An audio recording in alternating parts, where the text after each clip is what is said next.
Hello, good morning or afternoon, what time it is, wherever you are. Sorry for the late stream. I'm 35 minutes late today. What's up, what's up, what's up, what's up, what's up? I'm really not feeling well today. I have been fighting off this cold for like a week now. I feel really sick to my stomach today. So it's a good thing we're doing reacts. Think over the head patties. It's a good thing we're having a chill day doing some reacts, doing some educational stuff. I have my blankie. I didn't even have coffee today. My stomach is too upset. Give me the hip patties. But I am trying to drink some water. Yum. Hello, hello. I'm leaving work in 30 minutes. Yippee! It's my last day. Yay, Sammy. This is the fault of Mantis Marvel Rivals. Not gonna lie, I did just want to play Marvel Rivals today. I was very close to just playing Marvel Rivals and not working, but that's not very responsible of me. Hi, Honorable Intent. Hi, it's Spaghetti. Hi, Sammy. Hi, Kieran. Hi, Lance. Hi, Checo. I always say Checo. Czechoslovakis. Hi, oh my god, I'm not gonna say it wrong. If I do, I'm sorry. Rockshi of the 500. Hi, Roscoe. Hi, Revan. Hi, Prince. Hi, Matthew. Hi, Intract. Hi, Mac. Oh, have fun at work, Mac. Hi, Rye. Hi, Roscoe. Hi, Foobers. Hi, Nirav. I think that's everyone. Did I get everyone? I was gonna go back to sleep. That is correct. If it's too weird, the Rockshi or the Rock will be good. It's not weird. Rockshi of the 500. Hi, Donut. I think you can avoid responsibility once in a while. I have a lot of meetings this afternoon, so I might have a nap after this. It'll probably be a shorter stream. I'll probably just do the updated Bricky video because I've been thinking about it and I've been saving. I haven't watched it yet because I've been saving it for stream, but I want to watch it because once I have. Whoops, 1 second here. There we go. Once I have brainworms about something, I become obsessed and I want to learn everything. I go on deep dives. So I'm happy to watch it today because I've been wanting to watch it. And I've been saving it.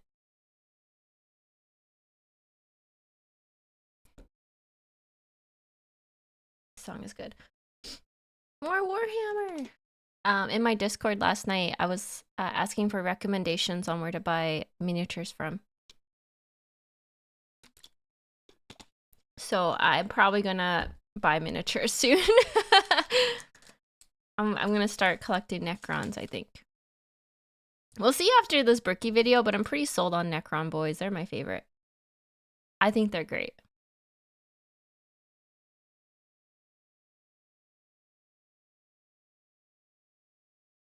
You need me to chokeslam the enemy diver and kick him into the wall for you, Queen? Please. Can you kick me into a wall? I feel like that would fix me right now. Have a good day, work intent. I like to suggest looking up Warhammer Fantasy or Age of Sigmar as well. Ooh, okay, I'll look into that. I love getting suggestions. I think our next sub goal will probably go towards a miniature painting stream. Maybe? We'll see. We'll see. Big fan of your Warhammer Reacts YouTube and how you kept going. This is my favorite. Oh, yeah. Well, I like them all for different reasons. I can appreciate different factions for different reasons. Thank you for the head pats.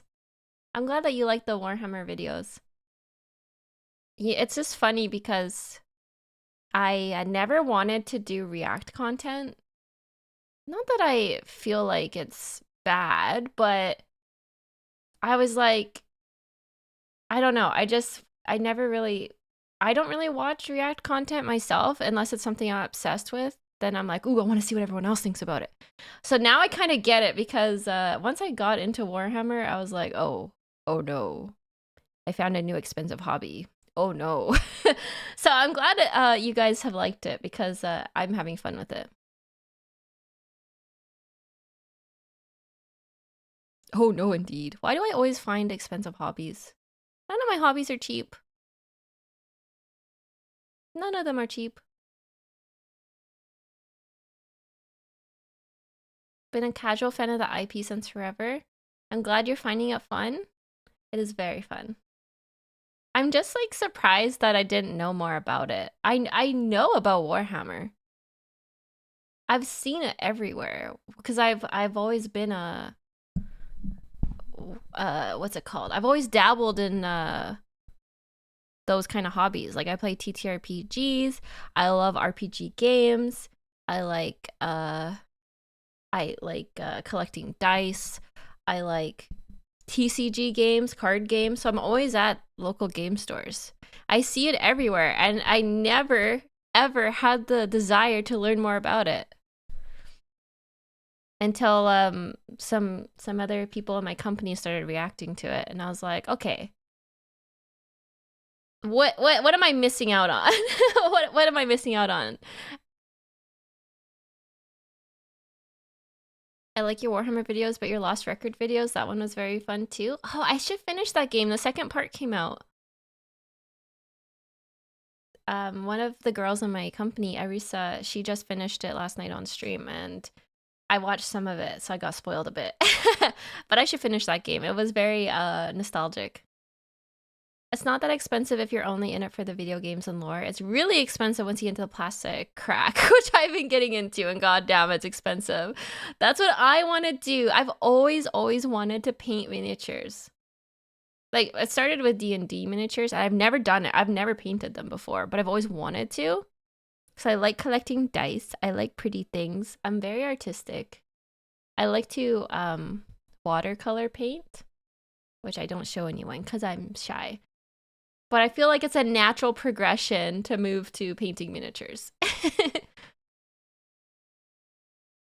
I said last night, I'm really hyped for the Until Dawn stream. You said you were totally unspoiled, right? Yeah, I've never played it or seen it before. Well, I've seen it around, but I've never watched it because I'm too scared to watch horror games. It was really fun. There's some people in my Discord that were posting pictures of their miniatures, and I'm like, I was mind blown by how good they were, how goodly they were painted. Wait, it was Revan. Was it Revan in there? Someone was Italian Stallion was in there. I was just like, how? How do you paint so good? It literally looks like they have been in battle. They had like scuffs on their armor and everything. It blew my mind. It's so cool.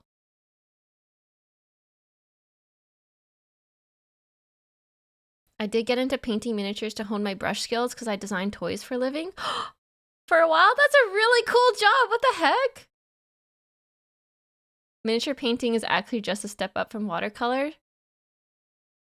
I did see some painting videos a while ago, like years ago actually, when I first wanted to start painting. And I know there's like different steps to it. Like you can like brush dry paint on it, and you can do like I don't know, it's like stains kind of, isn't it? Like you put a paint on it and then you like dab it off. I don't know, there's different techniques. It's really cool. I think it's something I really want to do. I just have too many expensive hobbies. TCGs are expensive because I collect Pokemon. Dabble in Yu-Gi-Oh! I collect Gengar merch. And I also garden. I also farm. I also knit. I sound like an old I literally sound like an old lady. I am 90 years old. I paint, but painting is not too expensive. Get this woman a cottage stat.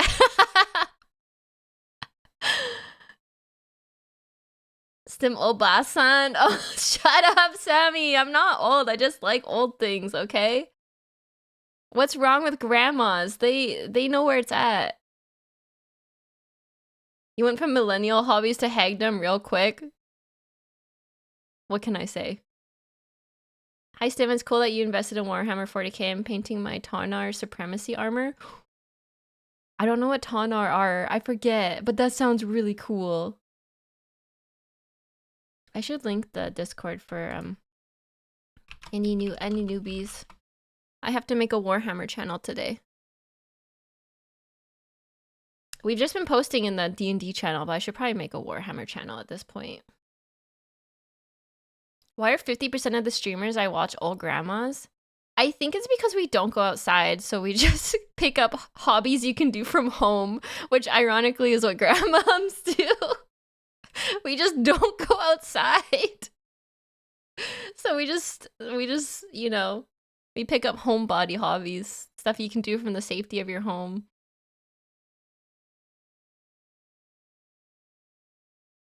It's true. It's true. That's what goes through my head. But on the other side, I'm kind of like polar opposites because I like doing what do you call it? Extreme sports? I don't know if that's the right word. I like to I like quadding, like ATVs. I like snowmobiling. I like kayaking. I play hockey. What else do I do? Extreme sports! I like to golf. I'm really bad at golfing, but I do like golfing. I like hiking. I like gardening. I like farming. I like riding horses. Survived a concussion. I've had multiple concussions in my life. That was the first hockey concussion, though.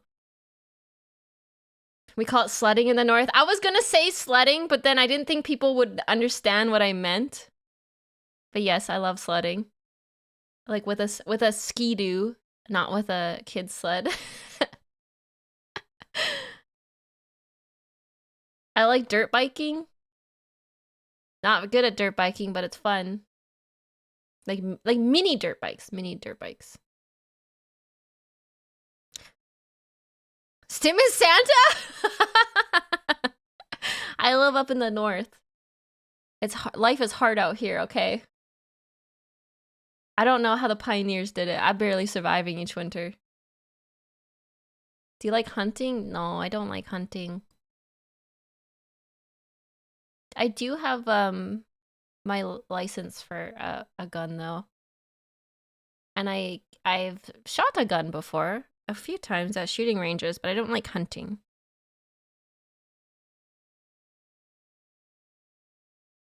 Well, I shouldn't say I don't like hunting.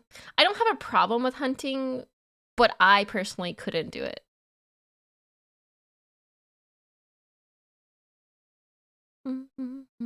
For you to be a cottagecore farm wife streamer? That's so funny. Literally my dream. Don't worry, I'll do the hunting. I have no problem. My brothers all hunt. I grew up in a hunting family. I feel like if you treat it with respect and you do it for the right reasons, I have no problem with it. If you're hunting to like feed yourself and you treat the animal with respect and nature with respect, I have no problem with it. I personally couldn't kill an animal, but I understand it.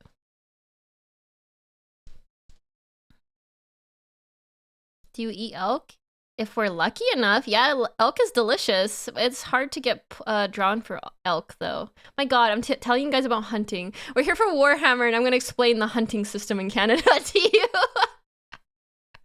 Let me get my rifle out, guys. That's so funny. This is a whole different side of me you guys don't know about. I grew up in the country, in the bush. I feel like I could survive an apocalypse. I feel like I have the skills. The hunting is relevant to Warhammer. Is there a crossover here I'm not aware of? Hunting and Warhammer?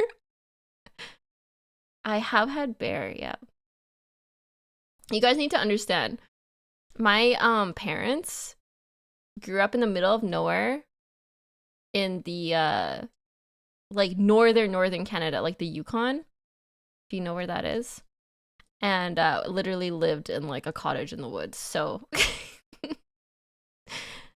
it's been passed down through the generations. I just never got the hunting gene, I guess. My Mane-san is hunter and secretly Santa. Santa? Yeah. I know how to fish. I know how to camp. I was in Girl Scouts. Yeah, north. I've never been there, but that's where my parents are from. They moved south when I was born, when I was a baby.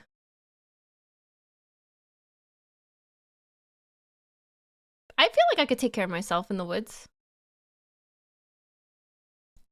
But then at the same time, I also like my Yu-Gi-Oh! And Pokemon and my Warhammer and my Dungeons and Dragons, so I feel like you can do both. I feel like there's room for both, right? Hunting is Warhammer relevant.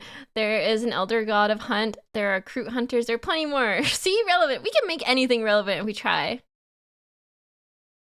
I want to play A Quiet Place, but I was always too scared to. Have you done any archery? No, actually, I really wanted to do archery, but I never had a bow because bows are really expensive and my parents never got me one. And then I did try picking it up a couple years ago, but I was too weak to pull the bow back all the way because it was one of my friend's bows who clearly knew what they were doing. So it had a really like, what's it called? A really hard pull or like draw. And I gave up.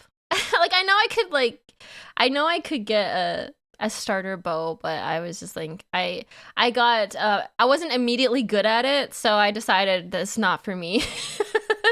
Typical stim. I'm immediately not good at this. I'm not doing it. I hate sucking at things, guys. I mean, if I had someone teach me how to do it, I would probably really like it. But I don't want to go out and buy a bow and just like figure it out on my own. Which is funny because my brothers can do archery, but they never taught me growing up. I was inside playing video games while they were like hunting and doing that stuff. Not gonna lie, your brothers sound cool. They're annoying AF. They broke my TV when I moved and my computer monitor.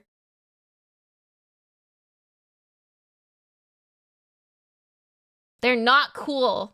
They're annoying. They're brutes. One of them works rigs. And the other one, I don't really know what he's doing right now. Yeah, don't mess with me. My brothers will beat you up. That's what I always used to say. That's what I always used to say in school. Archery? I'm really good at archery. I can hit the bullseye standing right in front of the target capper. Good job, Eastfate. Good job. Thank you for the 18 months. I appreciate it. Do you need me to beat your brothers to death for you, Queen? No, I can beat them up if I want to. The little sister defense card. Okay, so like my brothers, they're all tough, but like I can beat them up emotionally. I know how to hit them for full emotional damage.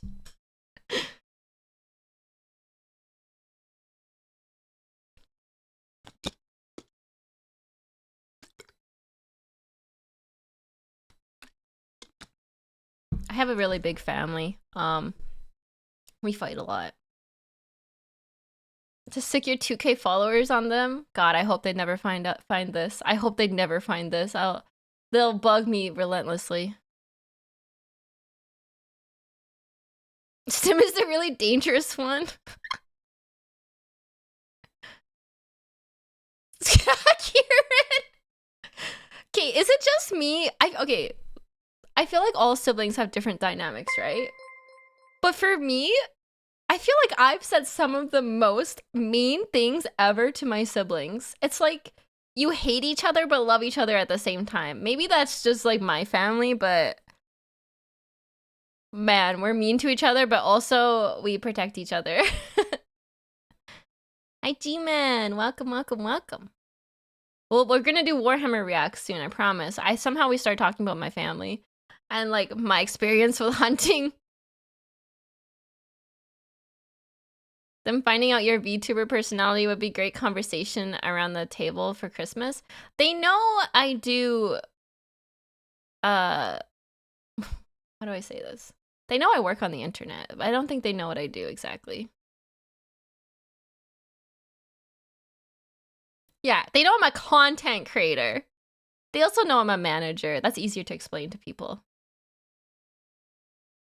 Yeah, you can't say that about my sibling. Only I get to say that. You don't get to bully my brother. Only I get to bully him.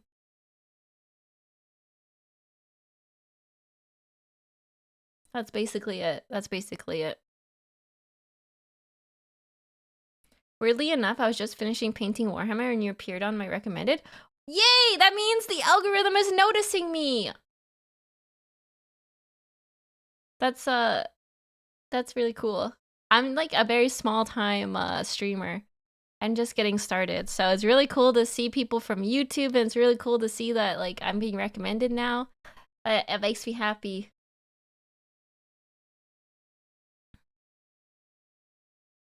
Yeah, toss out the manager card, instant respect. My siblings and I have a similar dynamic. I know if no one else got Glitch Stars backs, Warhammer fans got them. Can I get an amen?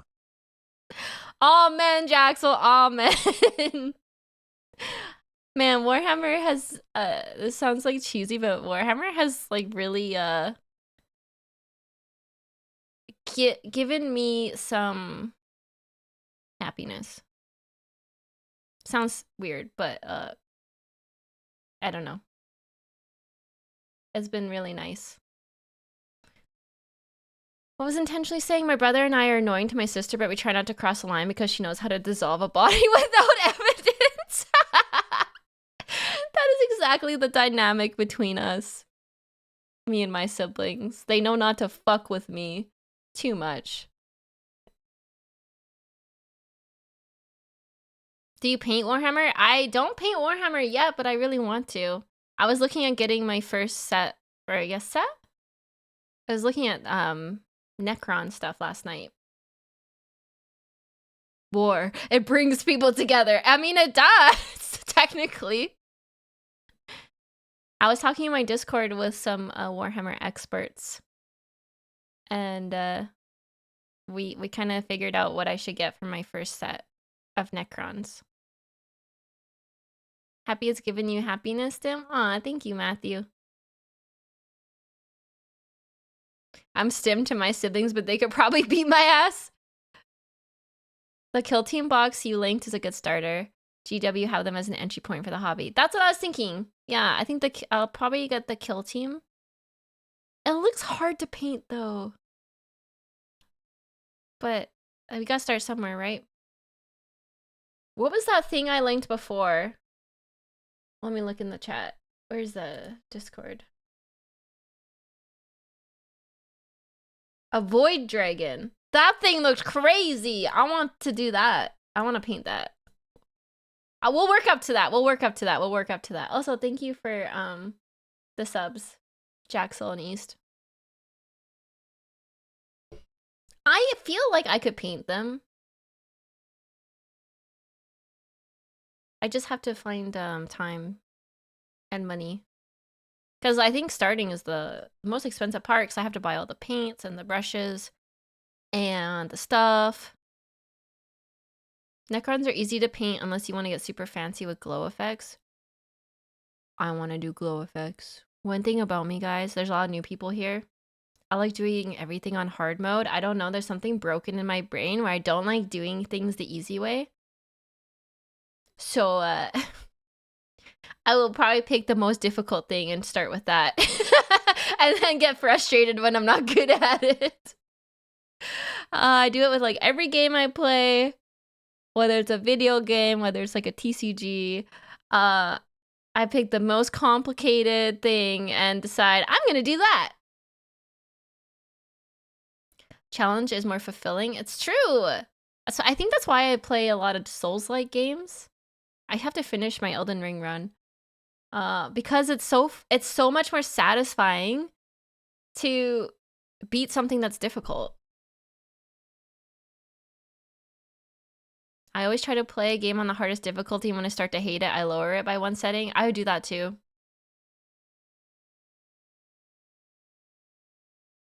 Paint costs you around $4 a paint, and you can quite easily have 40 to 50 in an intermediate level. The cost of entry can be high. 40 to 50? I guess. I'm not familiar with that because I do water painting, so I just have a palette and I can mix things very easily.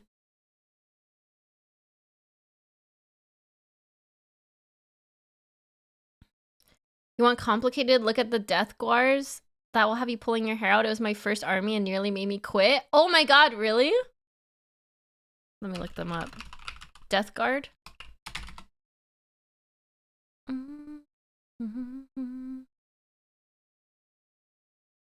Oh, those guys. Are these the pestilence ones, right? They're cool. They're the stinky boys?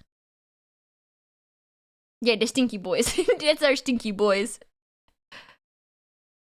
The Silent King has a model. I was looking on the website and I couldn't find it. Maybe it's sold out. Silent King model. Or maybe I was really tired and I missed it. Silent King Warhammer 40k Necron pre-sale painted collectible on eBay for $742. Holy heck. That's expensive.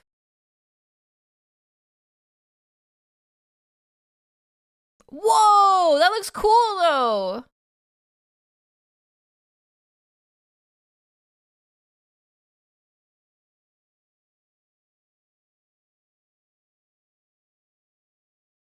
Belisarius Call.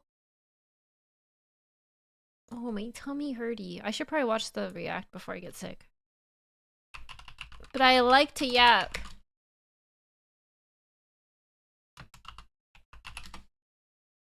Oh my, that is a lot of stuff. Oh, he's a Mechanicus. Right? They look cool. They look really cool.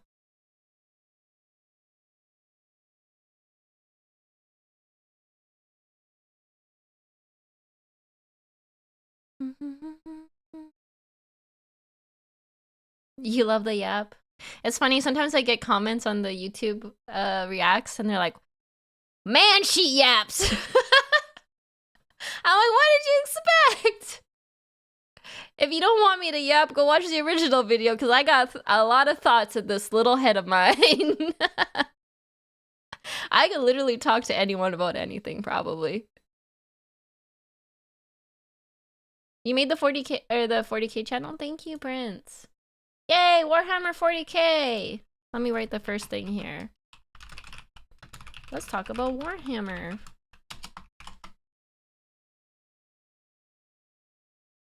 Yep, it's the brand. It's become part of my brand, apparently. VTubers need to yap to survive. It's like breathing. True. It's funny because when I started and I would get feedback from people about, like, I would ask, how am I doing? What do you think I should improve on? And I'm still very new at this. I've only been streaming for like a year total since I took a year off for Glitch Stars. The feedback I would get is that I should talk less about the game or the thing I'm watching doing and tell more personal stories and more like unhinged things. And I'm not like that. I like talking about what I'm doing. I like talking about the lore of the game, or I like talking about the characters. I'm just so invested in like characters and lore and setting. And someone actually, I think it was probably Dual Logs, told me that I sound like the old YouTuber Let's Plays, because I'm not just talking about random chaotic cool stories. I'm just like narrating the game I'm playing. He's like, you sound like an old YouTuber Let's Plays. I'm like, is that a bad thing? Like, I don't know. It's everyone has their own style, I guess. I can't really force myself to be more chaotic. I'm lacking the zoomer energy. Yeah, I'm not a zoomer, guys. I'm sorry. I'm not.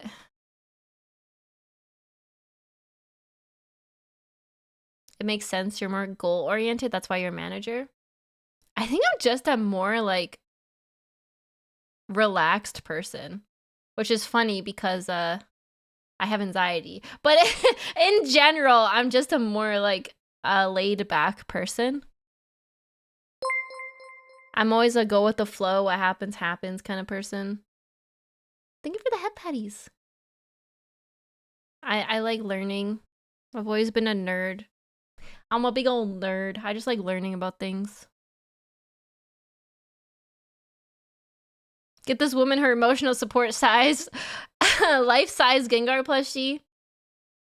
Is there a life-size Gengar? I've seen the Snorlax and Pikachu, but if there's a Gengar, he mine. I love the country in the background. I am so glad you like the country in the background, Mac, because I get so much shit for it. Apparently, because I'm a VTuber, I can only listen to anime music.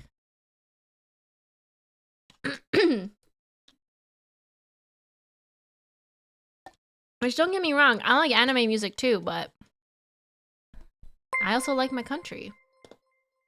Thank you for the follows, Fallen Angel, Luxina, I'm sorry, Luxina, and Mr. Dodge from NJ.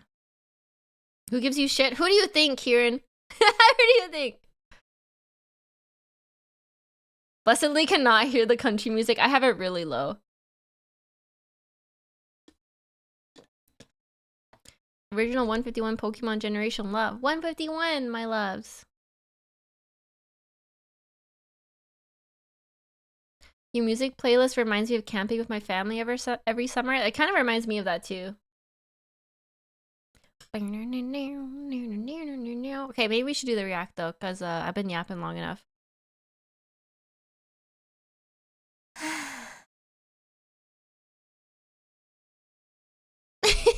Kieran. You also go camping with your family every summer? Not as much anymore, but we did a lot as kids.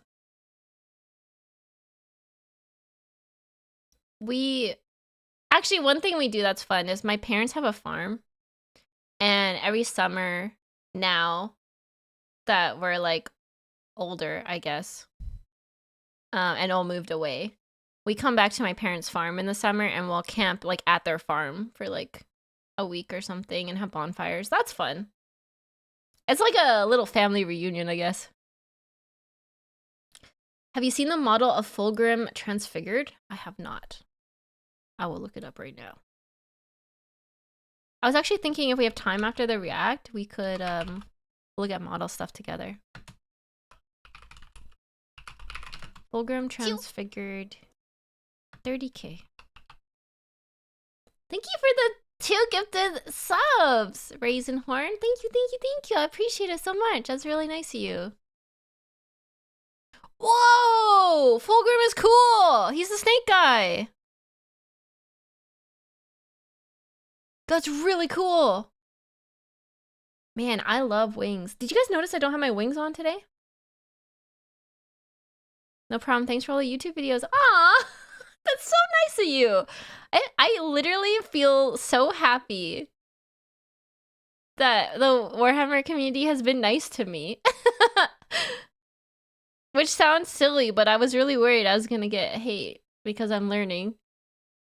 Models are pretty expensive depending on your army. The Necrons didn't look too bad when I looked, but I was just looking at the base sets. Sam, I've been gifted also. Thank you for the gifted sub. Oh, thank you. As long as you don't hate orcs, we good. Oh my god, love orcs. They're so funny. They're like they're so funny. I usually play RNG classes in games if they're available, so I love orcs for that. They're so RNG based. Yeah, I really love orcs. I think Warhammer fans just love people getting into the hobby and loving the lore. It's so nice to find people who like what you like, honestly, and talk about it with you.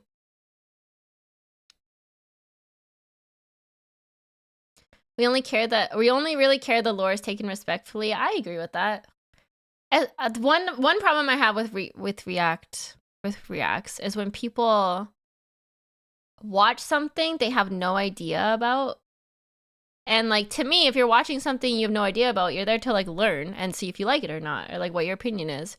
But to just like shit on something you don't understand and not try and understand it, I'm like, that's so ignorant. I hate people who react like that.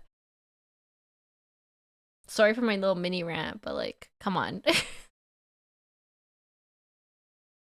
I love orcs, Tyranids, Skaven, Nighthaunt, and I don't know some of those. Thank you for the follow, Red Wolf Black. Sometimes I get a little heated and I go on little rants because there's so many like annoying people. Because I hate people. This is why I like Necrons. Because I'm just like an old grandpa who hates people. I've played Warhammer 40k and 30k for more than 10 years. It's cool to see new people joining the hobby. Oh, that's awesome. It's really cool when I don't know if I'd say experts, but like longtime fans can welcome in new people and not just like be elitist about it. Because I'm a WoW player, and let me tell you, WoW players are assholes sometimes. They're so elitist. They're like, oh, you're a newbie. You're gonna ruin this whole dungeon for me, newbie. So it's nice to join like other fandoms and be welcomed. A 9-inch Sister of Battle? That's huge. 9 inches is big. I'll be lurking testing decks for the next Yu-Gi-Oh event. Okay, Rai. Good luck with your testing. Man, I should play Yu-Gi-Oh again too. That's on my list. Oh my god, it's been like almost an hour. Can't stop talking. Will you be the machine spirit possessing my gun? Sure. Listen, I had to watch the 3-hour raid comp video. You should too. There are other universes in Warhammer that exist, like Warhammer Fantasy, which came before 40k, but that's a whole different kind of worms to get into. I'm very interested in to see Bricky's updated video and how things have different. I think it's so funny, the timing of things. It's like, to me, it kind of feels like fate. I know I'm a little silly for believing in fate, but I just got into Warhammer, and then Bricky released a video like 6 days after I started getting into it, and I'm like, wow, what are the chances? That's so funny. And now it's like become a thing, so I am reacting to that Bricky video today with the update, because literally almost every comment was like, you need to watch Bricky's new video. And I'm like, I know! I know. I think you're lucky because the new videos are more lore accurate. Yeah, someone in YouTube was saying that when Bricky made the first videos, he was more casual and new at it. So it wasn't like totally accurate, and he had some biases, which fair enough. We all have our biases. So I'm curious to see how different it is after, what, like 3 or 4 years? Like a D&D quest, you're starting the journey and a mage lore master just randomly drops lore on you. That is so funny and true, Sarah. Bricky is the lore master. He's the quest giver. He's really evolved as a speaker, in my opinion, as well. Well, he's had a lot of practice in those few years. I didn't realize he had a podcast. See, I want to make content like that, educational content, but I have this crippling fear that I know I don't know everything.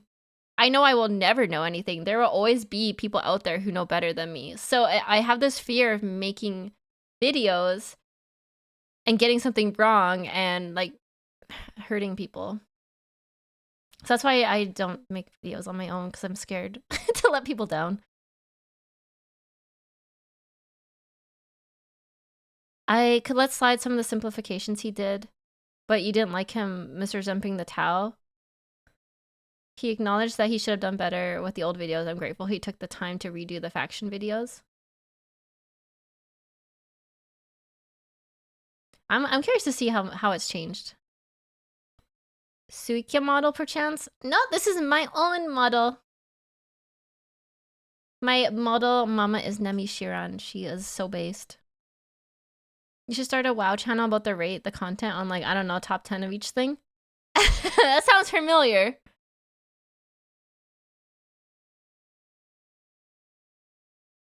It's like the endgame hero coming over to help you out in the tutorial. True! I love that. I love that analogy. I love that. Those people who you think know better than you also don't know everything.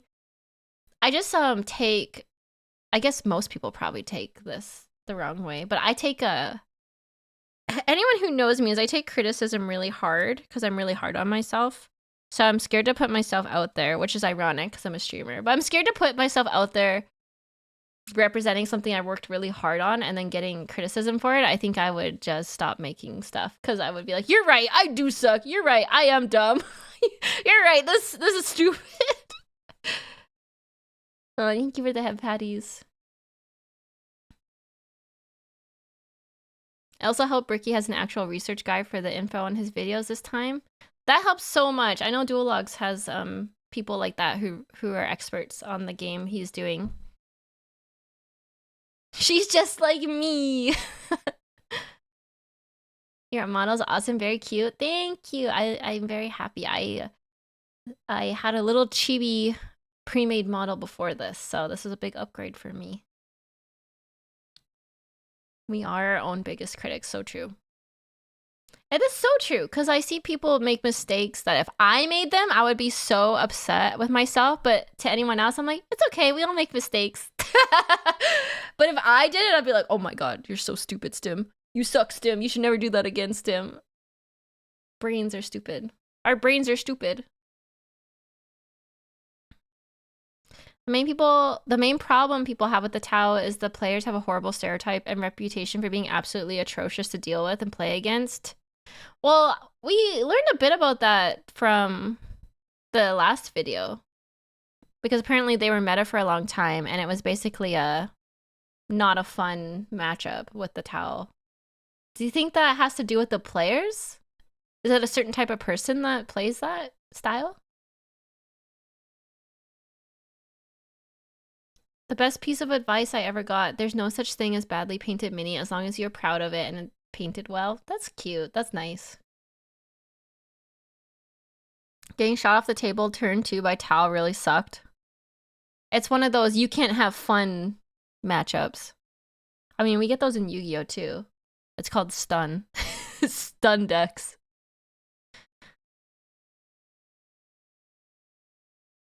I think it's the playstyle and what the Tau excel at feels atrocious to play against. I mean, I can't really say too much because I'm a control player. Which I know a lot of people don't like playing against control because it can be, like, unfun.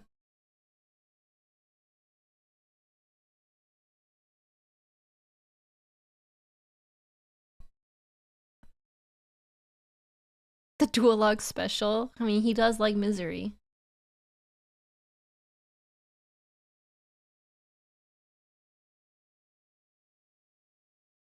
That was Alan Jackson, Iron Duke. Or no, that was Zach Top. Oh my god. I always mix up Zach Top and Alan Jackson lately because Zach Top is like a little mini clone of Alan Jackson. Hello, I've been binging your Warhammer vids on YouTube at work today and found you online. Oh, thank you, Branded Heart. That's so nice to hear. Welcome to the community. Welcome to the STEM Peasants.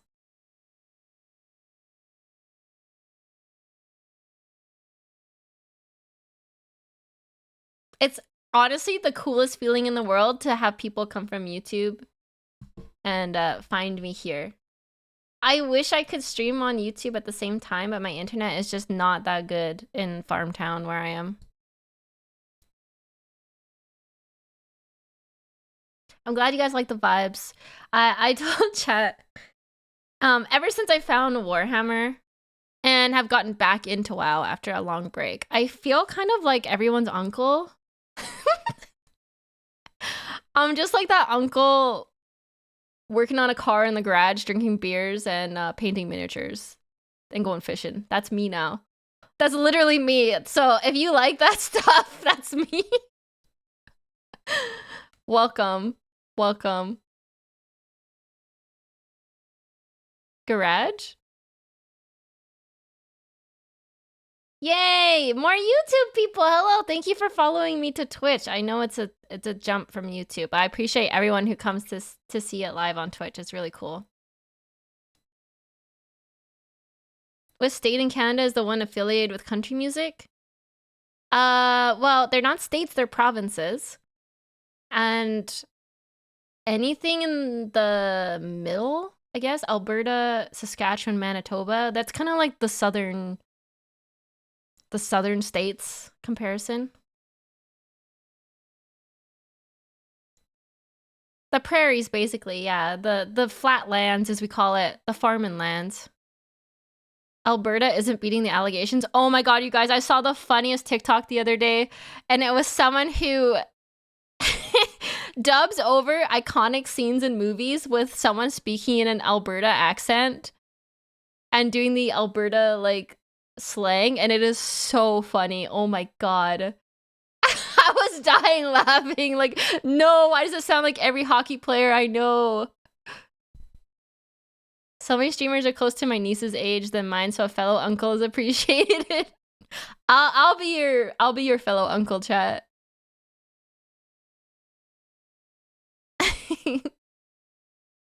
As long as you give the full uncle experience and tell me dumb drunk stories, you're all good to keep the title. Well, one time I have a scar on my leg because we were jumping a barbed wire fence to go into a, like, we called them haunted houses, but they were just abandoned farmhouses. Everyone got over the fence fine. I got my leg stuck in barbed wire on the fence, and now I have a huge ass scar on my leg from it. It was so embarrassing. Oh my god, I'm so clumsy, guys. It didn't even hurt. It didn't, honestly, guys, it didn't even hurt. Like, it was like, it barely touched me. It just scarred me somehow. I was like, I'm fine, and we kept going. Honestly, I was impressed by your willingness to learn the lore and do your best to understand what's going on. It's really nice to see someone take an interest in a hobby that I enjoy and get into, so you got a follower in me. Thank you, Branded Heart. I'm kind of obsessed with it. That's why we're doing a deep dive. I might be making the new sub goal for May to paint miniatures. So here we do sub goals. Usually, I've been experimenting with it because I never did sub goals before, really. But I think we're going to do monthly sub goals. Where if we reach it, then I can use the funds from the subs to, like, do a community event or do something the community wants. So I think the painting mini stream will be the next sub goal. What minis are you looking into? I want to build Necrons, so I was looking at the, what was it called? Like the Field Strike Force or something? I can't remember. I was looking on the website last night, but it was really late.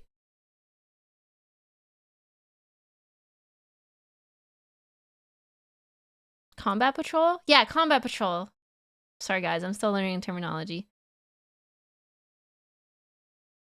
Then once we do the monthly, we start doing weeklies. I realized I was pricing sub goals not very well, so I ended up spending a lot of money to pay, like, my own money to pay for sub goals. Oopsies. I had to have the other talents yell at me and teach me how. I'm a manager. I'm good at project management. I'm good at networking and outreach and managing large-scale projects, but I'm still a new baby streamer, so I'm learning. I'm learning. Oh, Kill Team. Yeah, I did mean the Kill Team. Thanks, Dave. The stars of the YouTube algorithms have aligned. You are appearing in the nerd feeds. Yay, fellow nerds! Fellow nerds flock to me. I am a baby uncle. We can unite in our uncle hobbies. Not sure if you trust them with the sub goal prices either. I mean, I trust Mamie. Mamie has a lot of experience with sub goals. She yelled at me and said that I was pricing things wrong and I'm gonna lose a ton of money. But I was like, it's fine. It's fine. As a Necron, I loved your reaction to the Trazen video. So funny and such a good video. I love that video. I want to watch more of their videos. Trazen is my favorite character so far. I was looking on the website to get his mini, but he sold out, apparently. You like Necrons most, but most factions seem to interest you. Looks like you really like sci-fi twist 40k does on stuff that's typically fantasy. I read a lot of sci-fi. I read like most of Dune. I stopped reading Dune when it got a little weird and it was like dragging on. But I've read a lot of, what else have I read that's sci-fi? A lot of sci-fi. I think I lean towards fantasy, but I like sci-fi elements because I really like the I've read Ender's Game, yeah. I like the crossover between magic and science. I think that's a really cool concept.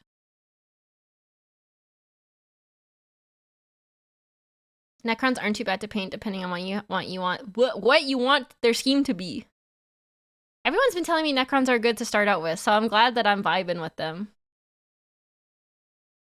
Hey Stimpack, just saw your reaction to 40k Xeno factions, loved it. Are you gonna play Warhammer games in the future? I want to. I just have to find a way to do it. So I just have to find a good way to do it because I need people to teach me and it'll be a bit to learn. And I want to make it interesting for the viewers. I don't want to just be like stumbling through it and everyone being like, oh my god, she doesn't know what she's doing. But I would like to. A solid chunk of 40k is a Dune ripoff. I mean, I feel like in fantasy and sci-fi, most things are a ripoff of something else. They just take parts of what they like from different things and put it all together under a new name.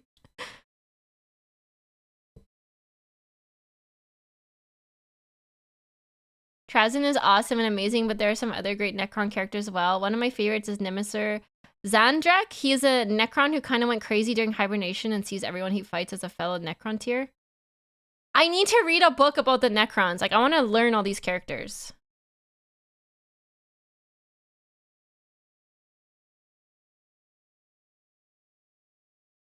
A lot of things came from Dune. The Infinite and the Divine is a great book about Necrons. Wait, let me look it up on Amazon right now before I forget.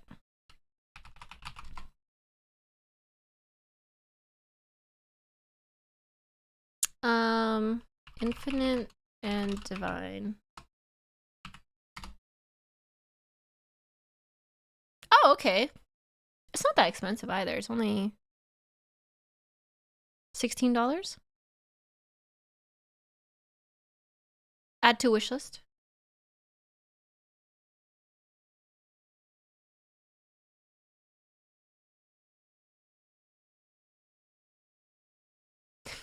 Add it to Throne. I'll probably just buy it after stream.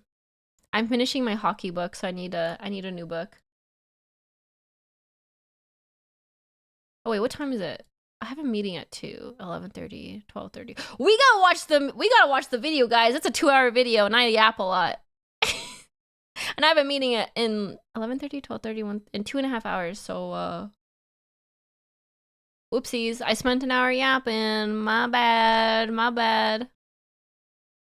The audiobooks for Warhammer are good.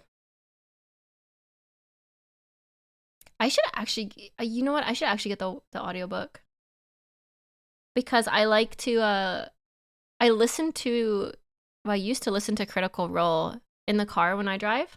Because I drive a lot. And now Critical Role's done for now. I was all caught up on Critical Role. Can you believe it? I'm actually caught up with Critical Role. So now I have nothing to listen to. So audiobook would be a good replacement for now. Maybe I should just get the audiobook. Oh, do you need a membership? 99 cents with membership. Okay. I'll look at this after, guys. Otherwise, I'll use my ADHD and forget what I'm doing. The powers of ADHD. Let's go. Everyone loves Infinite and Divine. That's really cool. Okay, that I'm gonna get that after stream. ADHD buff? Is it a buff or is it a debuff? I feel like it's a buff for streaming. Maybe. Thank you guys for looking. Let's switch it over. I might have to tell the other manager I'm gonna be like 5 minutes late. Whoopsie doops. Once I get going on a topic, I physically cannot shut up. My body doesn't know how to stop making sounds. Where's Opera? 5 minutes? I'm the person that calls or texts into work being like, I'm gonna be 5 minutes late. 30 minutes later, I show up with my iced coffee. I'm just gonna be 5 minutes. Whoa! Rakshi, what the heck? Holy heck! Thank you so much. Thank you so much. Thank you. I appreciate that so much. Thank you for the 5 gifted. Okay, with that, we're switching over. I had to shove my fist in my mouth. Okay. Thank you for the 5 gifted. I really appreciate that. That's so kind.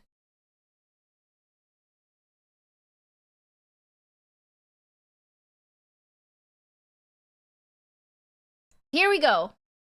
We're here. Let me type to the other manager quickly. I will be 5 minutes late.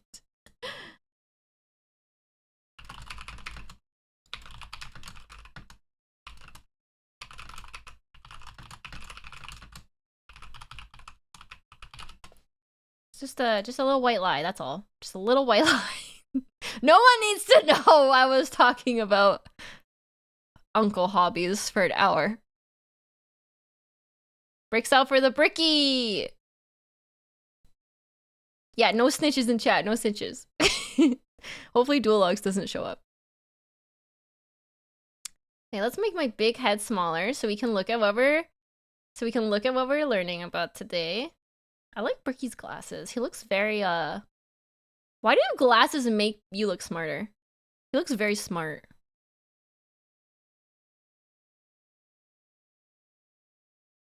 Can I get tiny stip from my pocket? Only if you feed me snacks. Alright, I guess we just get started. Let's see. Tell me the volume's okay. Turn the volume up. There was no war. Our galaxy. Let me know if the volume's okay, guys. I don't want to have him too quiet. He looks like a learned man, a purveyor of knowledge, and a gentleman. He does. A scholar and a gentleman. Galaxy was for a long time fairly empty. He sounds different in this video compared to his last ones. He must have got a new audio setup or something. He sounds quite different. Maybe a better audio setup? And quiet. Okay, every single Warhammer 40k faction re-explained part 1. That's kind of crazy because part 1 is 2 hours long. So I'm surprised there's a part 2 still. Popcorn time. Let's learn the updated factions. The first known species to appear during this time are known only as the Old Ones, cosmic entities that traveled across the galaxy with ease and seeded life through the stars. Shortly thereafter, a new species began to arise. The Necron Tier. Evolving under the harshness of a devastatingly powerful star, the short-lived and irradiated Necron Tier try to find the secret to eternal life and to be freed from their terrible existence. As they expand through the stars, they find the Old Ones and they plead to them to share the secrets of the universe. I'm sorry, I say this every video, but I find it so funny how the Old Ones are always depicted as like just a six-pack. Everything else is like blurry, but it's like abs. I also want to be freed from my terrible existence. And grant them purchase from their short and painful existence. The Old Ones respond with a lol and a Lamau, and with their immense Oh, that one's power, Catan, they okay. forced them back to their homeworld. The Necron The old ones are the froggies. I always mix them up. The old ones are the space frogs, space toads. The Catan are the six-packs. Correct? Old ones space toads, Catan are six-packs. I always mix them up for some reason. Yeah, okay, space reptiles. Okay. Also, the space reptiles are really cool. I love that imagery. There's just giant space lizards in space. Here, filled with rage and hatred, make it their duty to get revenge on the old ones. A revenge that would come swiftly as a chance encounter with other gods gave them a solution. These other gods were known as the Catan, a race of highly powerful star-consuming entities. Do not fear, young mortals, for we, the Catan, will provide you with the immortality you seek. Come now, won't you shake a poor sinner's hand? Quoted from Mephetron, the Deceiver. The Necron tier. Ah, okay. Okay. This is a very different video than the first part of his factions. Very different style video. It's like, it's more similar to the Trazyn video with the timeline. Chronological events, yeah. The six-pack you see is a shell made by Necrons to house Catan as they don't have physical bodies. Oh. I would house a Catan if I got a six-pack out of it. Accepted the Catan's offer of immortality, but believe it or not, this turned out to be a ruse. A trick. The Catan crafted gigantic furnaces and began the process of biotransference. The Necron tier willingly walked line by line into the furnace engine. Wait, was it willingly? I missed that the whole other videos. Nothing can go wrong trusting someone titled the Deceiver. A lot willingly. Oh, so they said if you go and do this biotransference thing, we'll make you immortal, and then surprise, gotcha! You're mine now. I misunderstood. I thought they were forced to. Made by gods who devour stars and had their souls consumed instead. The short-lived, irradiated, and cancer-inflicted race of the Necron tier ceased to be, and the immortal, soulless Necrons remained. Now backed by the immense power of the Catan, the Necrons rally against the Old Ones, and the bitter conflict in the stars at this time is known as the War in Heaven. Despite creating various races and entities to aid them in this battle, the Old Ones are overwhelmed and eradicated down to the last, due to the sheer power of the Catan fat off the souls of the Necron tier, and with an army of unthinkable robotic slaves at their behest. However, the Catan are greedy, spiteful gods, and when there was no foe worth... Like, all gods? All gods in every setting, ever? Greedy? Spiteful, usually? Egotistical? Yes. Killing, they turn on each other. The Necrons then put their sights towards the Catan and lay waste to them, securing their freedom. The once subservient Necrons now control their... Oh, they got the little shrimp spine going. Necrons are like... they look like streamers, that posture. They're like... It's important to note that the realm of souls was basically just a calm afterlife before the war in heaven. The chaos, death, war, and destruction caused the realm of souls to be corrupted into the warp. Oh, interesting. The gamer dent? What's a gamer dent? I don't have a gamer dent on my head. Do you mean from headphones? I swear, chat, I don't have a dent in my head. I might have been dropped as a child, but I don't have a dent. their former masters. Worn out and weakened by these wars, the Necrons, under their leader Zarek the Silent King, lie dormant, with a plan to eventually wake and reclaim control over the galaxy. Over millions of years, empires rise and they fall. The species created by the Old Ones have footholds over the galaxy, but on a pale blue dot in the thick of all this conflict, humanity begins to evolve. And for the most part, the basic path of humanity's evolution remains the same as it is now for almost 15,000 years. Right now, in the 21st century, this is canon. You, right now, Twitch streamer, react. Oh no, he's calling me out. He broke the fourth wall. Bricky broke the fourth wall. Oh no. He's calling me out. He knows. I've been caught. No. He specifically said a Twitch streamer reacting. No. Caught in 4K. He sees all. He is the Lord Master. He sees all. He knows all.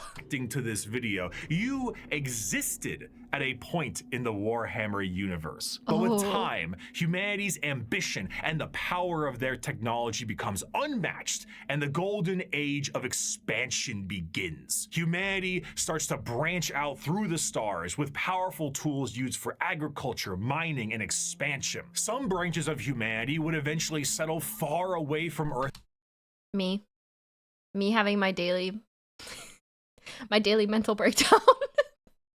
This is lore accurate. This is itself. And around this time, the psychic ability of humans are greatly expanded, and what we begin to know as psychers appear. But despite all the progress, things would begin to collapse. The machines created to aid humanity would turn on them in M23, an event known as the Cybernetic Revolt, and trade would begin to collapse due to the immaterial warp, aka actual hell, beginning to cause ruptures in space and time. These warp stones would separate humanity, and this would be what is known as the Age of Strife. The warp, a sea of souls, storing all thought, emotion, and the souls of those who have passed on, begin fluctuating into something terrible, as far on the horizon, something horrendous was brewing. You see, the warp isn't just a random assortment of chaotic energy. It is fairly well organized, thanks to those living in the galaxy. The warp itself acts as an afterlife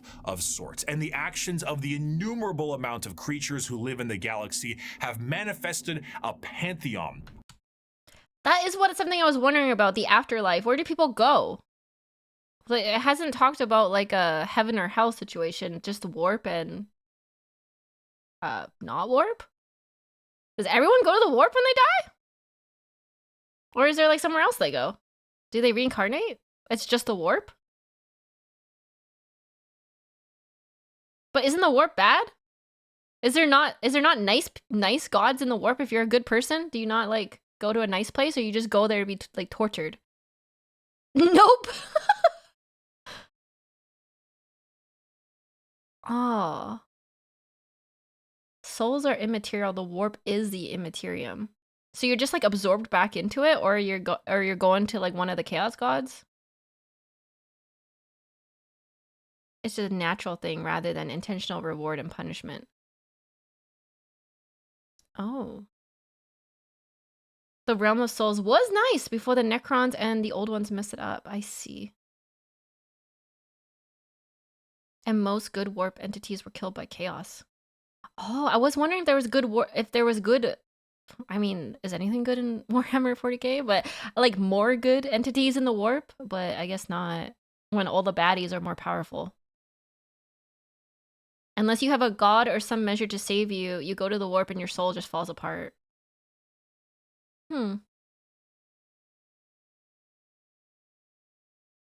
are other gods in the warp, like the orc gods, Gork and Mork. Gork and Mork, is that actually their name?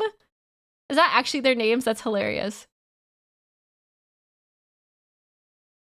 If you played Dragon Age, it's like the Fade. Oh, that's what I was picking up. It's like the Fade, yeah. Except the warp seems more just bad. Just scary. Like, is there cities in the warp? Or planets? I need a religion guide. I want to know the pantheon of Warhammer. All I know are the 4 chaos gods right now, so. Warp is bad because things are bad in 40k. There are domains. Oh, okay, that makes sense. There are realms, domains. Okay. I'm curious. Nothing's been really said about the warp other than bad, negative things go here. Oh, I guess all emotion goes here, and your bad things create more bad things. Gork is brutal but cunning, and Mork is cunning but brutal. I love that for them. Are they twins?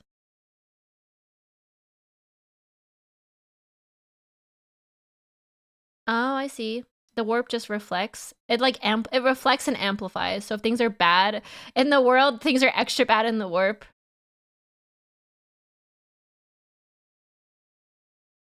Interesting. Okay. Of organized entities known as the Forces of Chaos. At their helm are 3 major entities, Khorne, Nurgle, and Tzeentch. However, Tzeentch, my boy! 4th one, Slaanesh, was about to be born. The ancient Eldar were one of the first species created by the old. Are those the Harlequins? They're so jarring. They're so jarring. Old ones, and due to their extreme and unbridled excess, the birthing of Slaanesh tore a hole in the galaxy and forever split the Eldar into those of the craft world, who sought to bring their species back together, and those of the Drukhari, who wished to continue what caused the birth of Slaanesh in the first place. The birthing of this 4th chaos god settled the warp storms of the Immaterium and ended the age of strife, but humanity was still fractured. So one man revealed himself and spearheaded an the Emperor! Right? I have to do this so I remember things. I have to guess before he says it, otherwise I won't remember. immense attempt to reunite all the fractured pieces of humanity. That man was the Emperor of Mankind. After reclaiming the nearly destroyed Earth, the Emperor embarked on the Unification Wars to unite humanity under the banner of the Imperium of Man. However, due to the very long and... I'm sorry, another tangent. I wonder how the Emperor was born. Was he made in like a test tube? Is he like a science experiment? Or was he just like born and he just became amazing? Like, does anyone know his origins? In every single story, he's just boom, he's there as a full-grown man fighting battles. There's no confirmation. I mean, I guess he could have been manifested, right? No one knows where he came from. Different stories. I want to know. I feel like he was made in a lab. Or he could have just been manifested. Lots of things in Warhammer manifested. He was the result of 1,000 ancient shamans concentrating energy into an individual according to books. Where did the shamans come from?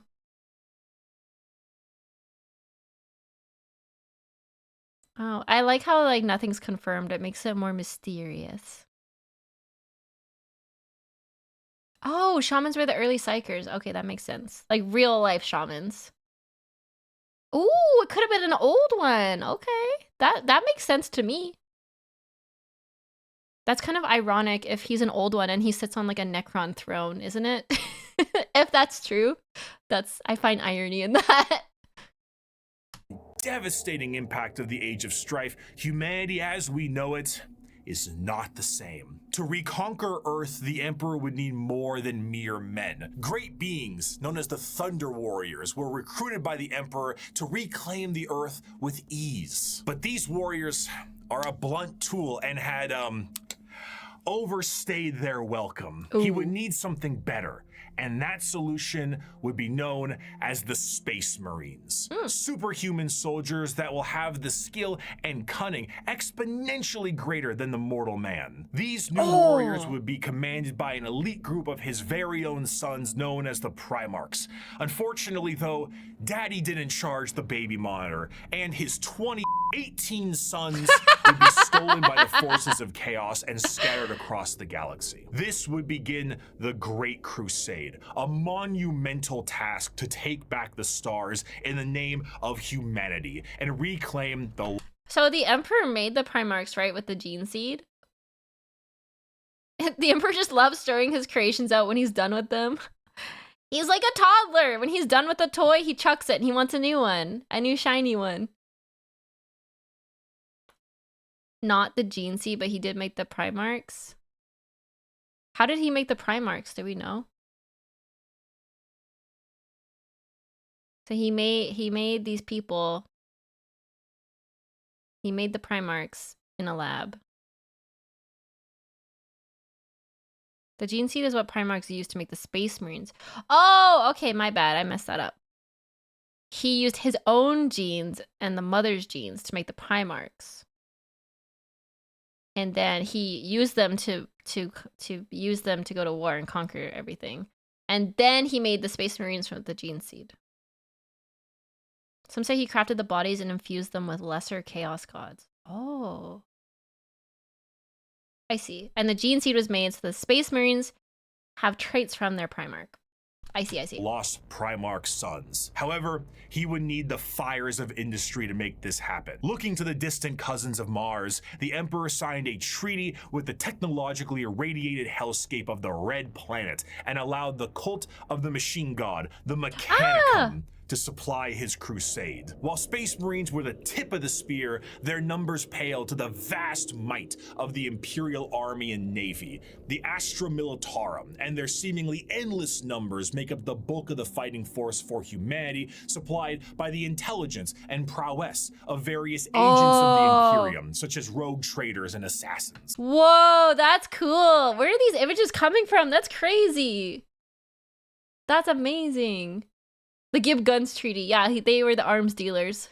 Due to the lack of connectivity between the worlds, what a society had become over thousands of years became mysterious and varied. Tools once used for harvesting and agriculture now are being used as machines of war in the form of imperial knights. Some of these fractures of humanity would even be changed further and become unrecognizable to the average human, with differences in size, skin color, appendages, cat ears, sometimes. Some would go so far to become their... You're telling me they had cat girls back then too? I mean, back then, that's the future. We still have cat girls in the future? Let's go. Let's go. I mean, if I could change my form, I would give myself cat ears. Why wouldn't I? I would be a cute cat girl in the future if I could be. Cat girls are the future. Their own galactic societies, like the miners of the galactic core and their immense supercomputers, forming the Leagues of Votan. After an incredible amount of effort and books, the lost sons of the Emperor would be reunited, and the Imperium of Man would be firmly established. This, however, would not last. Be it intentional or accidental, the Emperor would not reveal to his sons the true nature of the galaxy and the terrors of the warp. And this oversight would result in one of the most impactful wars in humanity's history. The favorite son of the Emperor, Horus, would... It's this guy. It's this guy. This is where it all goes wrong. This is where it all goes to shit. Horus gets corrupted by the warp. We think. Look at that. Look at that golden boy right there. Look at that. Everything was going great. And then the favorite spoiled son had to go fuck it all up. Fall to the powers of chaos and turn on his father. This betrayal, this backstabbing, this heresy, this Horus heresy. Oh my god. Clap. Horus heresy clap. He said the thing! Would result in a split in the Imperium with devastating consequences. Half of the Emperor's loyal sons would fall to chaos and become the Chaos Space Marines, along with the forces of the Dark Mechanicum and the Chaos Knights. The conflict would result in the absolute obliteration of Horus and the physical death of the Emperor himself. The near-dead body of the Emperor would be placed on the Golden Throne to... Whoa, that art is so metal. Every time I see the Emperor, he scares me. He's like a skeleton hooked up to technology. Like, that's wild. He kind of looks like a Necron now, doesn't he? To serve as a beacon of humanity and allow for the continued ability to travel the stars, protected by his most loyal, the Adeptus Custodes. The Imperium would be vulnerable during this age of rebirth, and Terra would find itself under siege by one of the most formidable species in the galaxy, the Orcs. As time went on and memories of the Emperor's vision began to fade, the Emperor would become less of a head of state and more of a religious figure, and the Imperium would change to reflect this. The leadership on a planet would be at the behest of the High Lords of Terra, and their actions would... Are you guys calling me out for heresy in the chat right now? Whoopsie. Did I say that out loud? I mean, he looks like a normal human. Humankind only. Human mankind. No Xenosy. No Xenos here. My bad. That was just a joke. would be courtesy of the income. Not normal, super powerful, super buff, god, normal god. Sorry, he's not normal at all. He's super buff, Giga Chad Emperor. Parable power and authority of the Inquisition. The zealots of the Imperium would intensify and create a brand new era known as the Age of Apostasy. And this ecclesiarchal command of the Imperium would end up with one of the strongest fighting forces of Terra, the Adeptus Sororitas. Over time, this age would come to pass, and we would approach the 40th millennium of Warhammer 40,000. Yay, we're in 40K now. Let's go.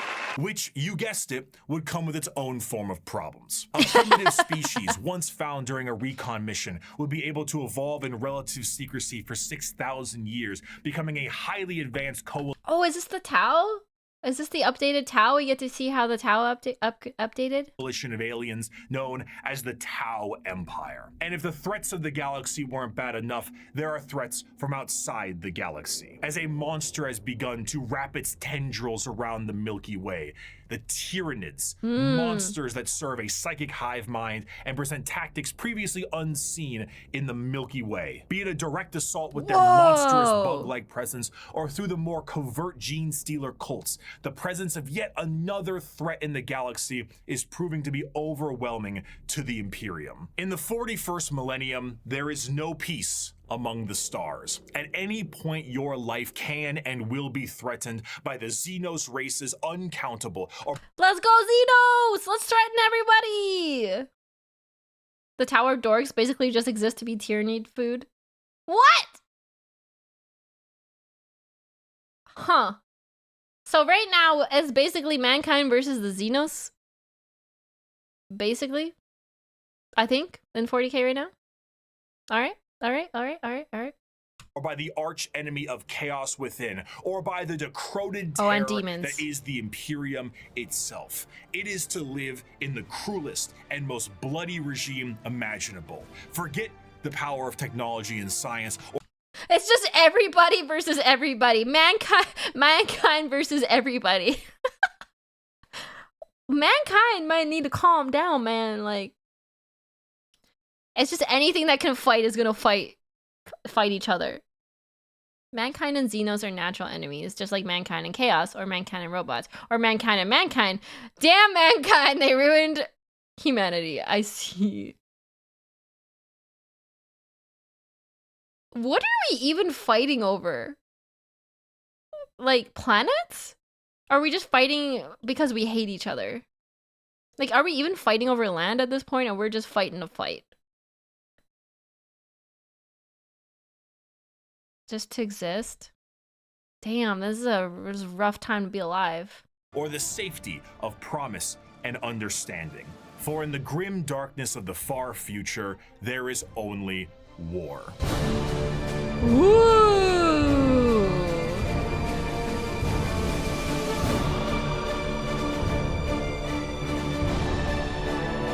This is nice. This is nice.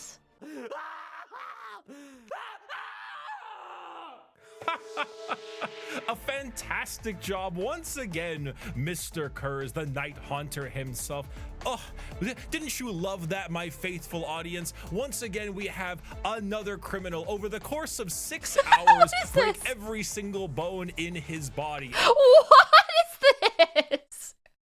Okay. okay? I was not expecting to end up here. And with that, once again, our glorious leader has brought the crime rate to 0%. Always brought to you here on Nostromo Is this propaganda? Am I watching Mankind propaganda right now? News. I'm your host, Bricky. Thank you once again for joining us. Our top stories for tonight. The weather forecast appears to be rainy with extra dark, so make sure you pack those extra batteries for your lamp packs. And of course, let's not forget the fantastic gang violence problem we're currently having. Oh, I'm sorry. What's that? Oh, right. It's gone. It's looking to be a chilly one tonight as well, so make sure your skin capes are nice and tight. Wait, hold on, one moment. Oh. No. Adamantium reserves have tripled? Wait, I'm sorry.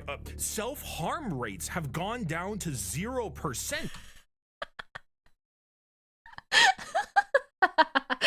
Why that picture? Love yourself, chat. Love yourself. The Night Haunter smiled? No. Oh, this is bad. This is bad. This could only mean one thing. It is the Strawman News' great privilege to bring some color back in your life with the brand new 3-part Gamer Subs drop. Oh my god! On this is a Gamer Subs ad? No way. Are you serious? Are you kidding me right now?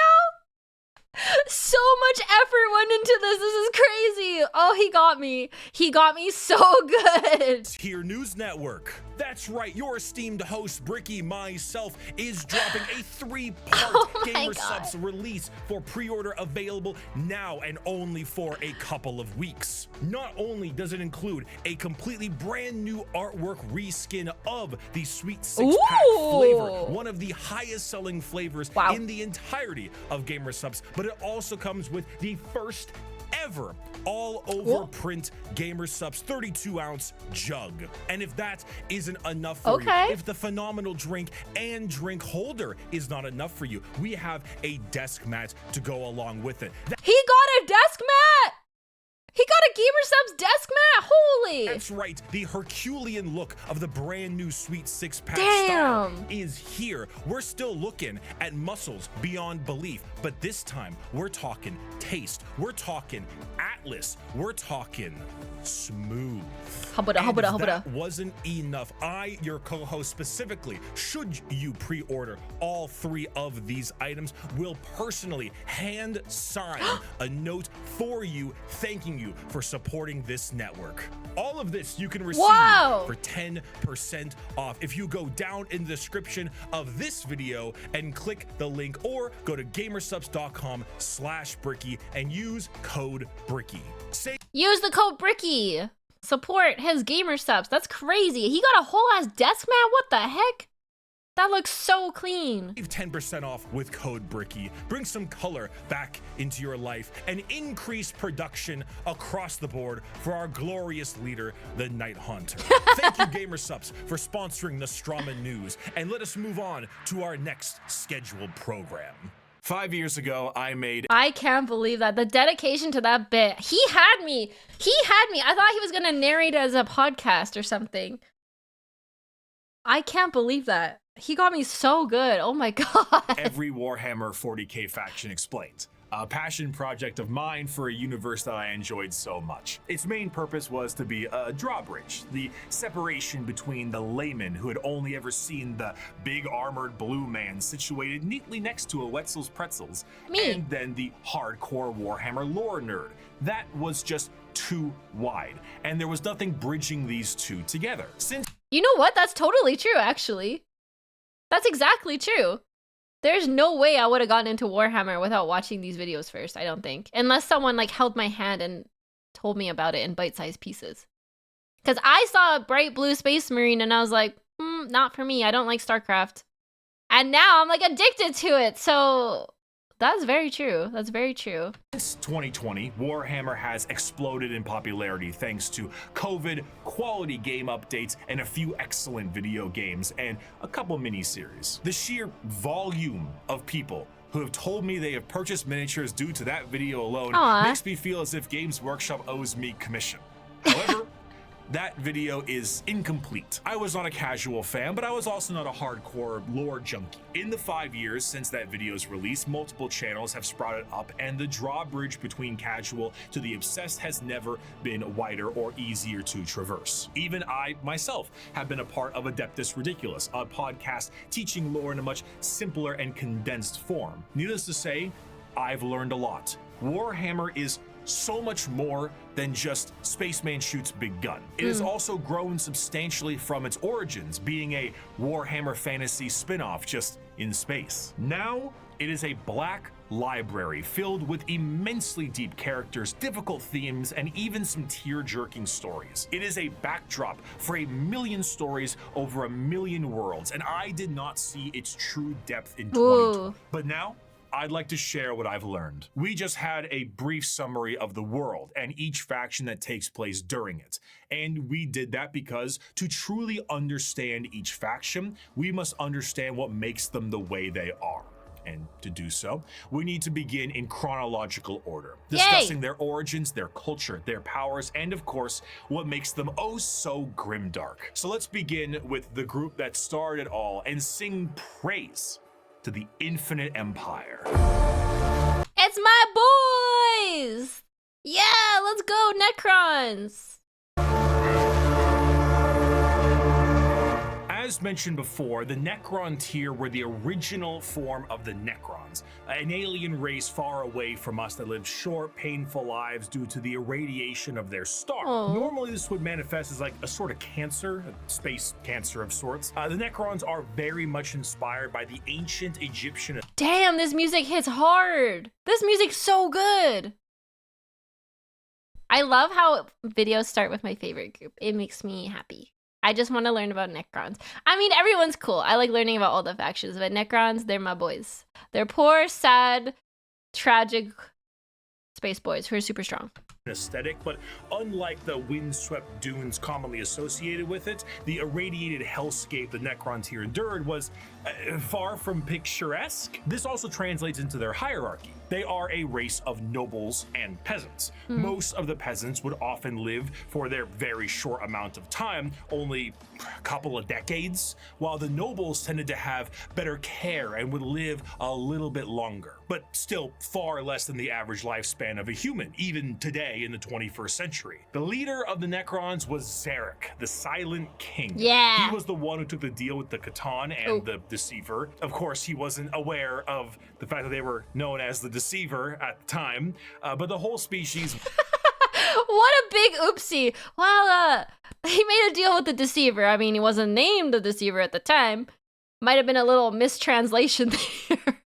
Imagine realizing you made a deal with a dude named the Deceiver. Oh man, that must have been a whoopsies moment. was blinded by hate after being debased by the old ones on their quest to cure their illness. The sheer pain that underwent the Necron race can't be understated, as their fear was manic. The Catan are, of course, gods that eat stars, and when the leader of your species tells you to march into the gigantic green furnaces to ascend to immortality, you march. The scenes from these are long lines of both the peasantry and nobles clutching their loved ones in a frantic act to save their own lives. Many of them already inflicted in the late stages of this space cancer, some of them crawling into the biotransference furnaces. Man, it was that bad? I didn't realize it was that bad. That they were that sick and that, like, hurting. I guess if they only live for decades, that's a little rough. So that's why they went into the furnaces so willingly, because they were so sick. They were even like bringing their little baby. Wait, is there baby Necrons? Did they bring babies into the biotransference chambers? Like forever children, like vampires? Not like vampires, but... Oh my god, imagine being a baby Necron? What? That's crazy. They just have no, they're just like, would they be stuck in a baby body? Like, cause they wouldn't age after that, right? Because they'd be in their new, everybody got. Wow, a baby consciousness transfers into a Necron automata. That's crazy! I never thought of that before.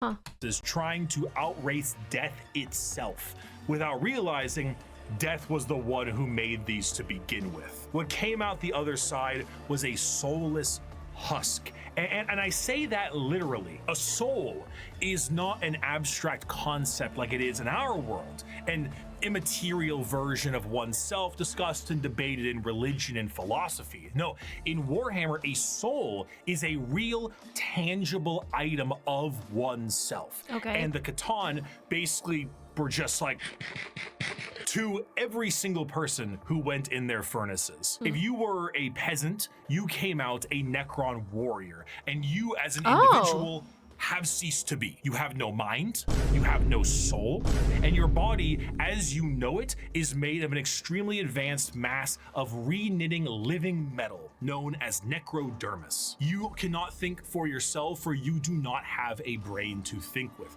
All you do now is await protocols from your overlords, which are the nobles who came out of the furnaces with their— Whoa! So obviously there's a difference between peasants and nobility, but I didn't realize it was like peasants literally just got programmed to be warriors.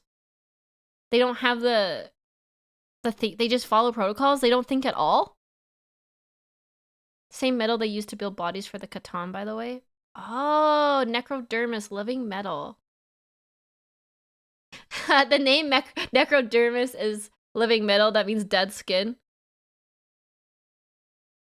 They do not have higher mental faculty of the overlords. Oh, peasants are just gone. What? That's kind of sad. That's actually really sad. Necrons are so sad.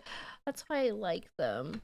Minds intact, not their souls, mind you, but their minds are very much intact. These nobles now have command protocols, and they are able to command all of their peasantry and do with them whatever they wish. Zarek, the Silent King, is the most advanced of all the Necrons, a perfect metallic version of himself with incredible power and intelligence. His strength allowed him to lead the undead and the unthinking armies of the Necrons to battle against the Catan when they were at their weakest due to their incessant infighting, and then win back their freedom.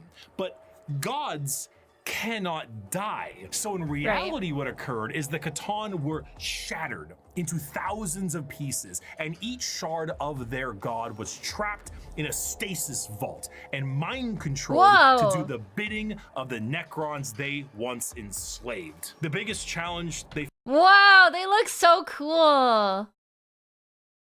The Silent King screwed up so bad and had to live on time immortal with that guilt. Man, imagine making that deal. He must hate himself, but he knows he has to keep going, so he has to lead what's left of his people because he's the strongest. Yeah, that's the Silent King. I was just looking at his model online. Look at the... Wait, look at this guy. What's going on here? What's happening here? I like to imagine that's like a piece of a Catan. God. He's just using... Oh, is it actually? Oh my god, I was right! Let's go, okay. I am Necron now. I am Necron.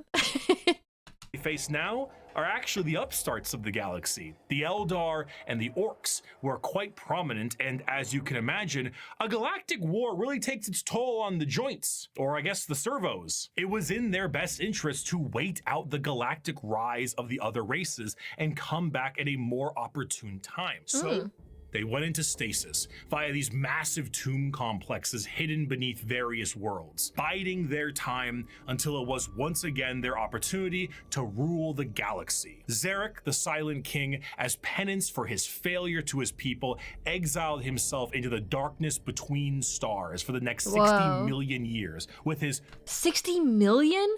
Holy, this is so... I didn't grasp how far before mankind this is. This happened so long ago. 60 million. Whoa. This is way before mankind then. Like, way before. Silent King had all the protocols for everyone, even nobles. So before going into exile, he severed this protocol to allow at least some of their race to think for themselves. Oh. So they're tired. They gotta recharge. They're taking a little stasis nap for 40 million years. Perfect memory. A constant reminder of the doom he inflicted upon his people. Flash forward to the modern day and the Necrons are reawakening, but it isn't working as well as it could be. Whether the tomb world is reawakened naturally or by some imperial moron stepping on a green glowing rock, the Necrons have come back to reclaim a galaxy they consider rightly theirs. But 60 million years of hypersleep have taken their toll. Many Necron dynasties awake with systems unrestored and huge swaths of their population's minds completely lost. Necron nobles wake with various mental faculties compromised, sometimes exhibiting traits similar to excessive paranoia, schizophrenia, or even dementia. They're senile. Oh, they're just elderly. Get off my lawn, flesh thing! Oh, poor guys! They just can't wake up from the nappies. Necron, Nemesaur Zandrek, believes that he is still back on his home planet fighting off separatists and interlopers. See, Oberyn, the separatists come, attempting to outflank me as they did at the 4th Battle of Vindach. How they calculate that daubing themselves green and roaring like savages will produce a different outcome, I cannot fathom. But it is of no account. Ready, my legions. Another glorious victory shall soon be ours. Other individuals, such as the esteemed He's just fighting everybody. He's back in his war days. He's got the PTSD and he's thinking about Aww. He's thinking about the past. He's stuck in his past. He even tries to eat food and stuff. Oh, he's back before he was turned into like the new Necrons. Oh. Esteemed Imatech the Stormlord seek to usurp the newly returned Silent King for rightful ruler over the Necron race, believing his time has come to an end, while scientists and archaeologists like Trazen the Infinite and Orikin the Diviner spend thousands of years bickering over artifacts and petty squabbles. Truly, the Necrons are a faction of unthinkable, unimaginable power, held back entirely by their own hubris and 60 million years of stasis. It is a species that does not know of time, only of the ravages brought by it. A pharaoh of a dynasty may just be as frightened to awake completely mad as they are to be assassinated while they sleep. Thousands of years pass in an instant. There is a play, like an opera play. Oh my god, it's Harry Potter Puppet Pals. I'm too old. I'm old. A retelling of the war in heaven in the Necron culture that takes 40 years to witness. Because why leave? You have no need to eat or vacate your bowels. You are immortal, but you are soulless. Despite the Necrons' incredible technology, their mastery over time, reality itself, despite all of this, they still are missing a soul. And therein lies the biggest struggle. Most Necrons look to conquest the galaxy, kill the interlopers like the humans, Eldar, and orcs that scrape at a fraction of their power. But the end goal for many, including Zarek himself, is to return the souls to their bodies, to undo the horrible fate he cast upon them. Oh. The Silent King wants to do that? He feels so bad that he took their souls by accident that he wants to bring them back somehow? Is that Zarek? Is that the Silent King? They're still the most technically advanced race in 40k, even 60 million years after they went to sleep. How did no one catch up to them in 60 million years? That's crazy. Oh, poor Necrons. But like, actually, what does a soul really do to them? Like, they seem... I guess they don't have feelings, but the upper class can still think. They have thought. Like, do they really need a soul? As something that's recently hinted at? Maybe they just want to have babies. Maybe they just want to, you know, experience that again. I don't know. This is not the interest of all. Many simply wish to rule their dynasty with an iron fist and kill all they consider unworthy. But to many others, it is to undo the decision that doomed them all. Before they can do that, there is a pest that needs exterminating. That is the fundamental understanding of the Necrons. They are so... Is that pest the Tyranids? I thought they were like unbothered by them, but I think that would be cool to see Necron versus Tyranid. Hyper advanced that their science borders on magic. They play with the fundamental aspects of reality and time. Their mastery of the physical galaxy is the strongest in the universe. Their weapons reduce people to the barest molecules, and they have devices capable of causing stars to supernova. They are unfathomably difficult to kill, as if you do fell one of their number, the living metal reknits itself, and the reanimation protocols allow it to come back alive once again. They're masters of teleportation, and often killing a Necron fully will just have its consciousness translocated back to their tomb world to await reassembly. Whoa! Can you not kill them very well then? If you kill them, their consciousness goes back and they can reassemble into a new body? So, like, I know they have no more... Their population is a problem, but, they can keep coming back. They feel empty and it feels wrong to them. Some lords... Oh, where'd that comment go? Some lords have to actively not think about breathing because trying to inhale when you have no lungs fucks with some of them. They get something akin to anxiety attack every time they realize they can't blink or breathe. Oh, that makes sense. I guess you would go a little crazy being alive for so long. Sometimes they die if the teleporter doesn't work. They can't reproduce. Killing them is really difficult. I guess it is, yeah, I guess you would go a little crazy after being alive for so long. Like, everything would lose meaning. That's sad. Utilize large phalanxes of warriors and honorary combats, but some of them have fallen to various mind viruses. The destroyer cults are hell-bent on killing anything and everyone that lives with an overwhelming force. And then there's the flayed ones. Necrons cursed with I have no mouth and I must scream, a panic attack virus, as the last laugh of Landogo, the Flayer Catan. Slowly losing their minds, they strip apart their foes and adorn their bodies with the skin of their enemies, trying to better return to their old feelings of flesh and blood. The Necrons are a degraded version of their mighty empire and still one of the biggest threats in the galaxy. The only thing keeping them at bay currently is their awakening sickness and their infighting with no care to the timeline. But they are coming. And slowly, they plan to rid this galaxy of the vermin that inhabit it. My people shackled the stars and broke mortality when the species you sprang from had barely left the slime pools it spawned in. Our wars burned reality, and the dominion of our kings is without limit. The ground you tread on is not yours, it is ours. Get off my lawn! I was here 60 million years ago, you little rats. The war in heaven was a catastrophic time for the galaxy, and as stated in the above quote, burned reality. Of course, souls exist in Warhammer, and in the case of the Necron tier, they were consumed by the star gods. This begs the question, however, if you were to pass on, expire, as one might put it, where would your soul go? The answer to this is the warp. In Warhammer, a soul is real.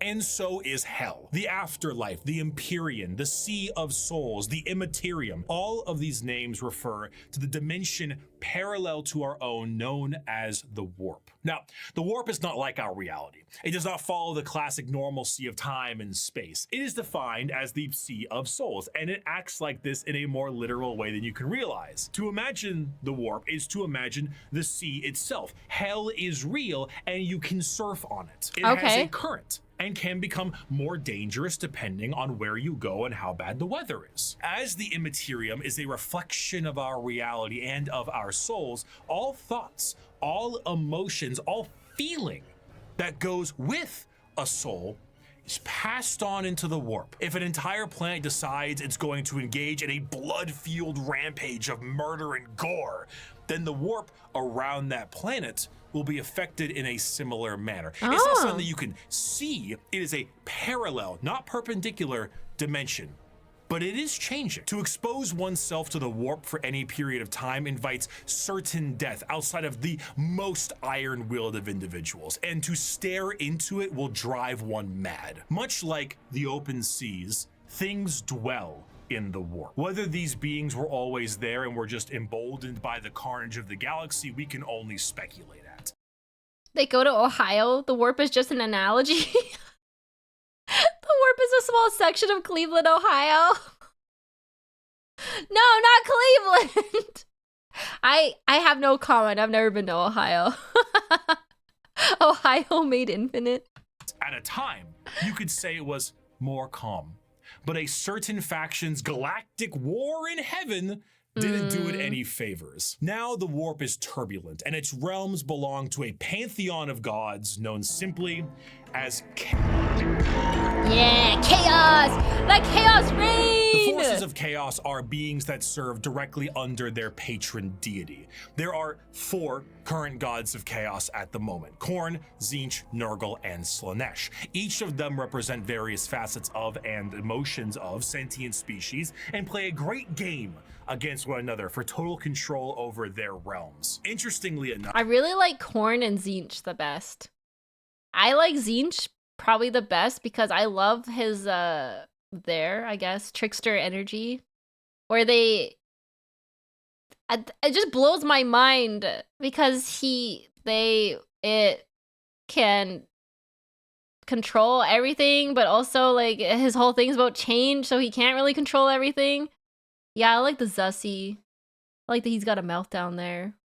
No, I think he's cool. I really like the complexity of Tzeentch. Like, I mean, it's funny, in the last YouTube video react I did, everyone was like, "You're one of the first people who doesn't love Slaanesh," and I'm like, I've seen succubuses before. I've had my time with the like succubi, sex god, demoness. It's old to me. It's old. It's been done. I like the really weird, crazy, like elder god type stuff.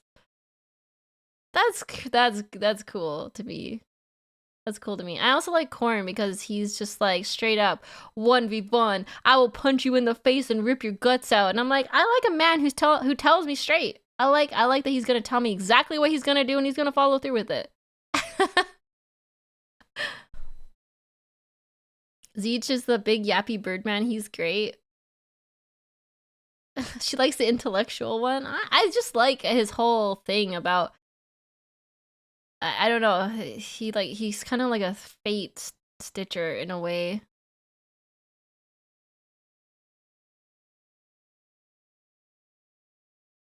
He's just a silly guy.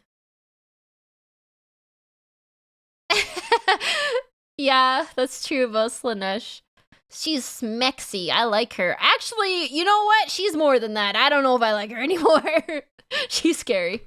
While their disciples have physical forms, we can understand the Chaos Gods do not have a physical visual that you can perceive in reality. So while there are tons of fantastic fan art, we do not know what they truly look like. Though they're gods. Are conveniently color-coded. Khorne is the god of blood and murder, carnage and slaughter. He is the one who is most powered by the wholesale killing of any living thing. For Khorne cares not from where the blood flows. With a sacred number of 8, he is the lord of all things involving killing and blood and gore. The champions are extremely strong as well, with monumental muscles and extremely large weapons. A true analog to Khorne would be his greater demon, the Bloodthirster, an enormous muscle-bound flying devil with an axe so large it splits tanks in a... Khorne is just like the basic, like, I don't want to say basic. I don't want to call Khorne a basic bitch, but like, he's the war god, you know? He likes to fight. He likes blood. He's a gym bro. He likes cool, scary skulls and fighting things, and he just wants war. Milk for the cornflakes. Blood for the blood god. Yeah. He's easy. Corn's easy. Single swing. They move into battle with armor of brass adorned by the skulls of their foes and pools of freshly spilt blood. This may appear to be quite frightening, of course, demonic, one might say. But in the world of chaos, all emotions feed one of these gods in one way or another. If you were to define Khorne with single words, you would use blood, carnage, murder, skulls. But you'd be missing out on important ones like strength, honor, prowess, courage, and skill. Khorne is not just about the wholesale slaughter of people. He is about the honor and power of martial combat. The true strength there is in besting someone in physical strength and skill. Of course. So like if someone was to challenge Khorne to a 1v1, do you think he'd take it then? And then he would accept defeat gracefully? If he died? I don't know gracefully, but yeah, 100%. Okay, I get Khorne. I get him. Of course, a murderer would be someone who would feed Khorne, but a soldier could feed Khorne. A martial artist or professional fighter could feed Khorne. A warrior, good or bad, feeds Khorne. A diplomat does not. A premier soldier does. A GoFundMe does not. This is what leads many mortals down the path. Oh man, look at that art. That art is so good. Holy. I love that. That's Khorne. That's a depiction of him. That's great. Look at his mask. He's got like a... Oh, that's the World Eater. Okay, that's his champion? That's so cool. That's so cool. I also really like the red and gold aesthetics. And fire, death, skulls. Very cool. Very cool. Khorne, for he will bless those that bring him enough skulls, and in a world this destructive, there are many ways to reap a high tally for him. Prepare the dread claws and unchain the mad ones. Glorious battle awaits us today, for the world below has refused to surrender. Let us descend upon them with fury and rage, giving no quarter and sparing only those warriors who fight well enough to earn a place amongst us. As to the rest, their lives and possessions are ours, but their skulls are for Khorne. Normally, if I ever want to explain Khorne, I just kind of show them this clip. I'd never stab you in the back, Shepard. Warriors like you and me, straight to the face. That's such a good clip. Mass Effect, let's go. For sure. For sure. That's a really good analogy. Moving on, Tzeentch is the... Let's go. Let's go. Let's give it up for Tzeentch. Give it up for Tzeentch. Question, this might be solved when I watch the video more. Can you have the gods or like the champions of the gods in your game somehow? Like in your tabletop game? Or not tabletop, in your wars? What's it, you know, like, can you have that as part of your army? As like a special dude? Oh, you can. Not the gods, but the champions. The greater demons. But only the chaos factions can have the greater demons, right? Cool. Cool. We should look up some of those models later. I want to see what the greater demons look like. Second god, the god of trickery and mischief, the changer of ways, the great conspirator and the architect of fate. With a sacred number of 9, Tzeentch is truly the god of change in all of its forms, but there is an obvious undercurrent of mischief and cunning. Tzeentch is such a liar that his pants have gone thermonuclear. His favorite pastime is asking questions that have no answers while simultaneously making up answers on the spot to a question he didn't ask. Have you ever had a dream that you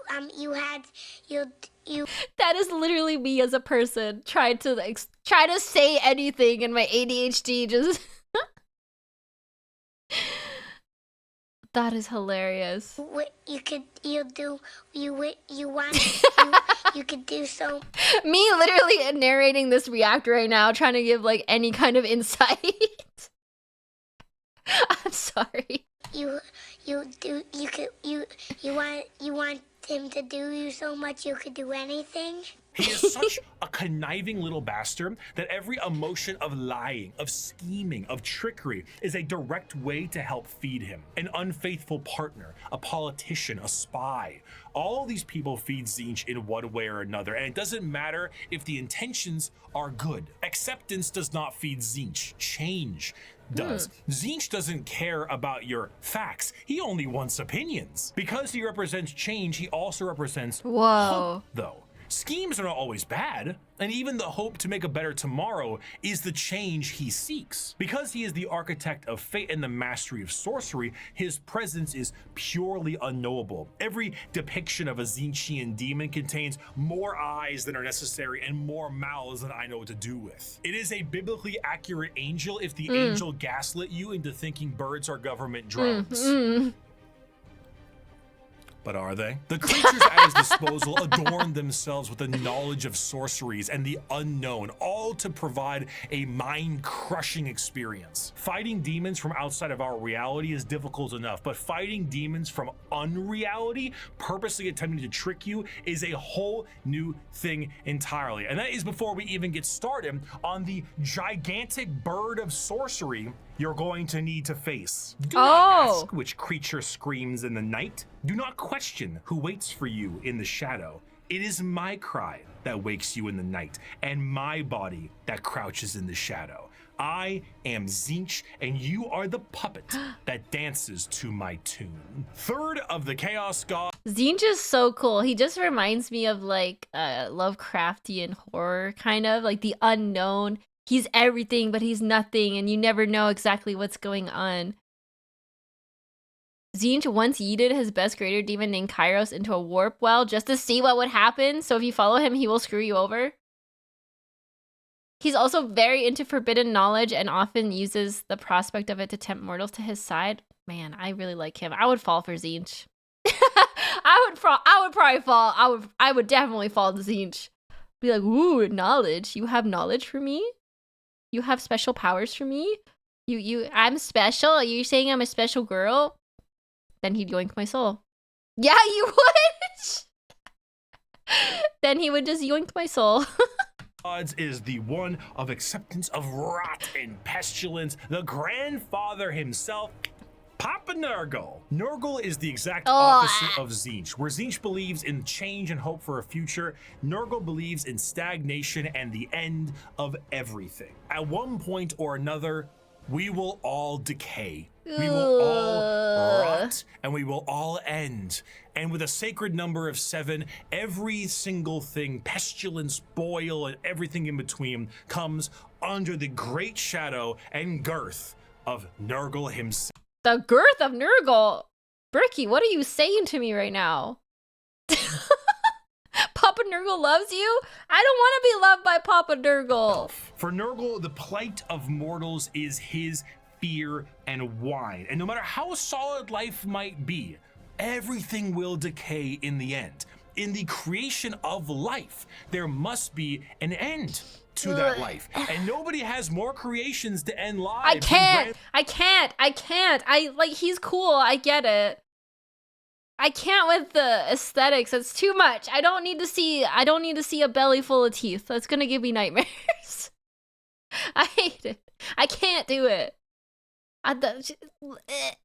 Grandfather Nurgle himself. Every boil, every blemish, every pus-filled wound and disease, every rot and every plague is kept and concocted by Nurgle. This, humorously, keeps Nurgle as a jovial god. He is full of life and laughter, and by creating as many diseases as he possibly can, he shares that joy with mortals. I mean, his envoy is the great unclean one. And look at how happy he is. And there's a lot of him to love. A fear of death in general is feeding Nurgle. All disease makes him stronger, but to pray for salvation for a wounded loved one is to feed Nurgle. The timeless and inevitable fear that one day you will rot and decay is what gives him strength. The Peloton won't feed Nurgle. Licking the doorknob on a public bathroom certainly does. However, should you embrace your grandfather's gifts, you may find They're actually happy? They feel like they're giving everyone gifts when they spread like pestilence and sickness? So like the Chaos Space Marines, what are they called that follow him? The Plague Doctor types, they're like just happy guys? They're always smiling and laughing? That's unhinged. That is so unhinged. Well, most often one of his plagues will infect someone and then he makes the offer. He won't cure them, but if they worship him and spread their affliction in his name, Nurgle can make the pain go away. Oh, okay. Grandfather's gift. Spreading grandfather's gift. Oh, I just can't. The intestines. I have a thing with intestines. They should stay on the inside. I don't want to see them. End to your pain.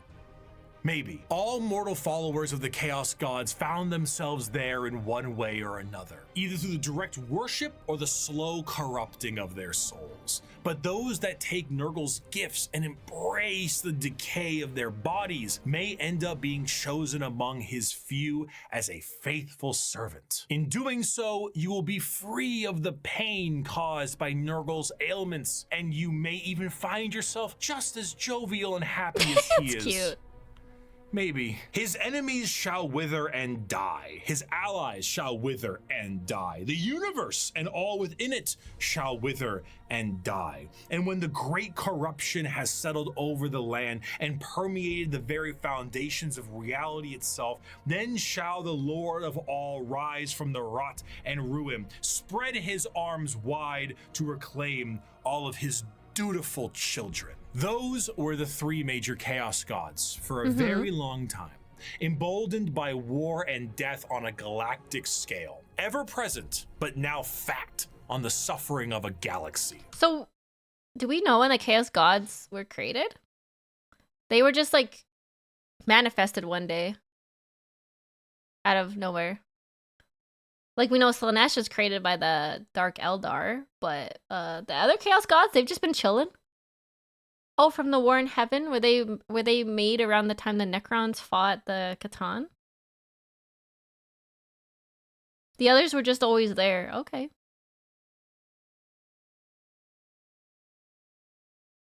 The Necron might know how they were created, but they might be even older. I see. I guess, yeah, probably time doesn't even really exist in the warp, so who knows?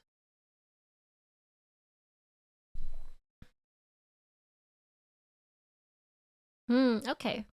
One race, for a while, was able to elude the pull of chaos. An advanced race of psychically attuned aliens whose master over the physical world was so strong that chaos could not glean from them the morsels of power they once had. Or so they couldn't.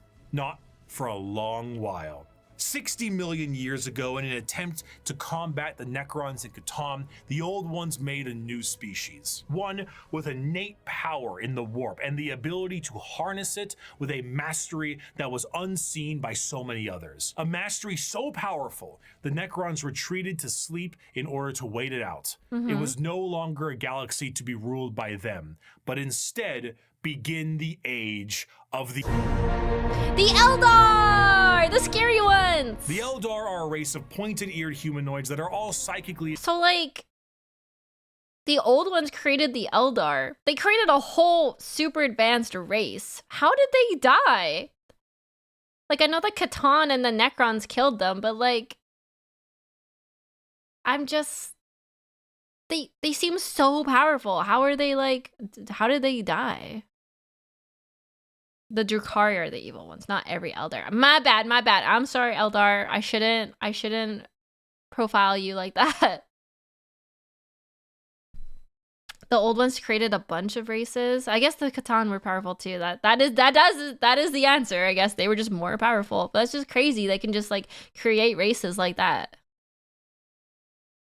attuned to the warp. If we're being meta here, these are space elves, and these elves ruled the galaxy in the time the Necrons went to sleep and humanity began to rise. The Eldar's empire was galaxy-wide, and lasted for longer than any other galactic power that we know of. Their understanding of all things was exceptional. With every single one of them being psychers, they had the ability to master the warp and use it to their advantage. See, being a psyker is basically like being a wizard, or I guess in this case it's more of a sorcerer, since you are born with the gifts as opposed to learning them. In order to utilize your psychic abilities, however, you must then reach into the other dimension. Oh, so psychers are born like that, but they have to reach into the warp to use it, or to, like, you know, actually do something. I thought everybody was just like, oh, I didn't know they were born with it. I thought it was like everyone's normal. Everyone's the same. Normal. Everyone's the same. And then some people just go reach for the warp. But you have to be born with it. Okay.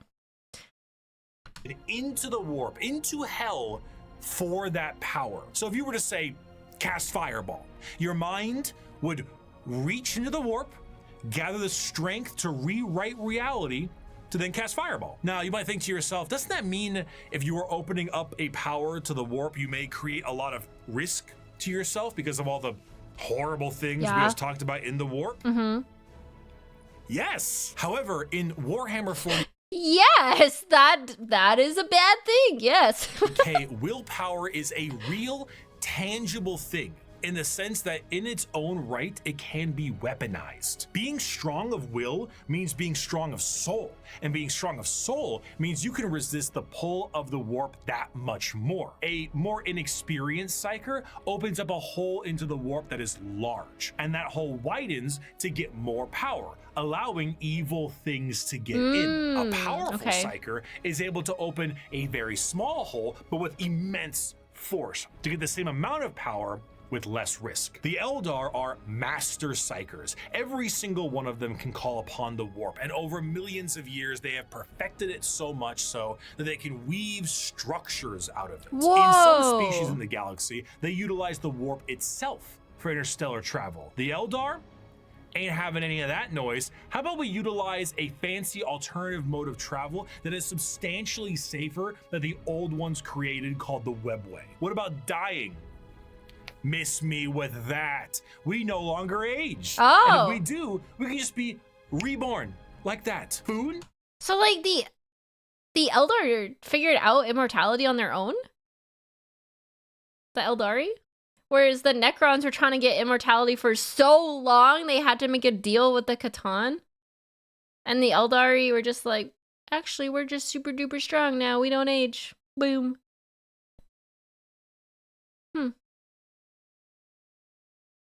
They were reincarnated when they died.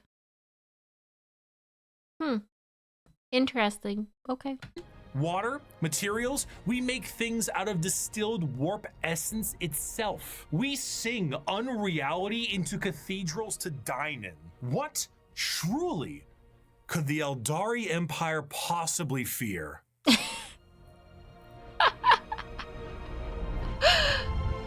The Eldari Empire's biggest fear was themselves. The society so perfect they wanted for naught, and this led them down dark and dangerous paths. When the base functions of society are no longer a problem for you, you tend to experiment. Perhaps the That's one way of putting it.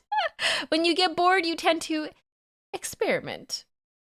medium rare steak on your plate would be better if it was elf meat. Hey, I'm not saying we should make cannibalism legal, but like, what's the issue with a little taste? Violent sports is one thing, but how come we don't do sports to the death? I mean, I'm just saying, like, if both participants are willing and clear about it, like, what really is the problem there, you know? Or idle hands led to gooning.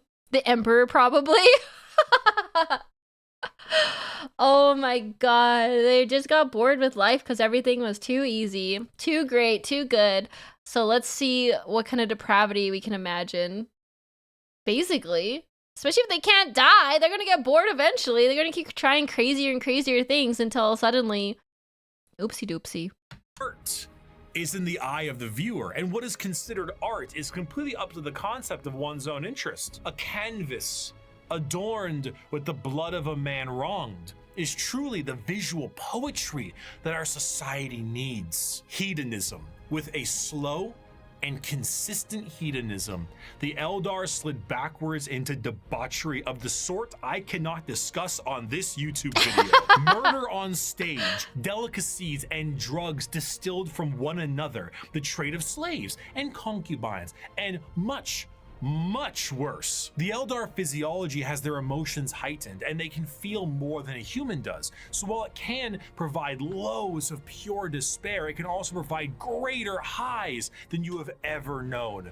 And swinging between the two of them was the Eldar game. The Warp took notice of this heavily, and it began to react.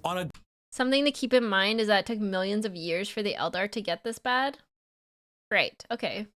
That makes sense, because they were created by the old ones, so they were around for quite a while. And it's not just gooning, it's a total moral crash in art and philosophy. Oh, it's everything, yeah, it's everything. It's the gooning, it's the murder, it's the torture, it's the drugs, it's the... What else is there? Anything... Debauchery. Debauchery! Oh, wow. They're like basically huge adrenaline junkies. Galactic scale, the debauchery and the hedonism of the Eldar race caused levels of warp storm so pronounced and so volatile that it cut off interstellar travel for all those who used it. Communications between planets was removed, and a nightmarish era of old night began. This continued for thousands of years, hundreds of thousands of years. The Eldar all but removed from the problems being caused as they entered heights of more and more ecstasy. They needed more and more and more. Nothing was ever enough. More murder, more torture. It's art, it's delicacies, it's life. This silence offends Slaanesh. Uh-oh. Wait.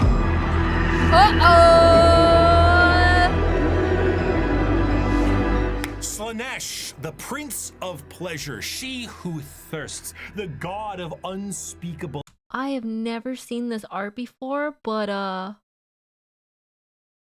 what? That was really well done. That was really well done. That's crazy. Look at all the mouths they got. That's... What? Excess is our fourth chaos god, with the sacred number of 6 adorning their title. Slaanesh is a bit of a tricky one, because with our other 3 chaos gods, there was a certain understanding of human emotions and desires, but for Slaanesh, that desire is how they get their power. The words to be used would be decadence, pleasure, perfection, passion, excess, and many others. The pursuit of more. The want to do more, experience more, become more. That's what gives... Hubba. Why do they only got one titty? Or one cup there? Oh my god, these are the people we're fighting? Wooga. Slaanesh their gift. Oh, they're androgynous. That's really cool. That's really, yeah. That's... A lot of people believe that Slaanesh is something Makes that sense. originates with sex, specifically. And it makes sense why they assume. They're all wearing leather pants. Of course we think of sex. They're all wearing leather pants and corsets and, like, nipple rings. Of course we think of sex. I know it's everything, but I mean, the imagery, man. That the visuals of Slaanesh patrons are all very lithe and sexual, but they are also intentionally androgynous to appear attractive to a variety of intrigues. However, to think that Slaanesh specifically derives from sex would be mistaken. While it is true that a lot of humanity... What is this meme right now? It's not leather pants, it's human skin pants? Oh my... God. I guess that technically is leather. It's just human leather. It's human leather. Humanity's actions can relate to getting Do laid, tricks on and it. Slanesh is the dark prince of desire. It's more on the lines of feeling an excess of an emotion. It is excessive touch and scent and desire, and a lot of that has to do with sex. That's why it looks like sex, but it's more than just that. A patron of the arts may feed Slanesh, one that aspires to become the perfect chef or master of their craft, and the sheer pursuit of that alone will feed Slanesh. Whiplash is Slanesh's absolute favorite film. Videos where people beat Elden Ring on a dance pad feed Slanesh. There are no two words in the English language more harmful than good job. Oh, I thought he was gonna say good girl, and I was like,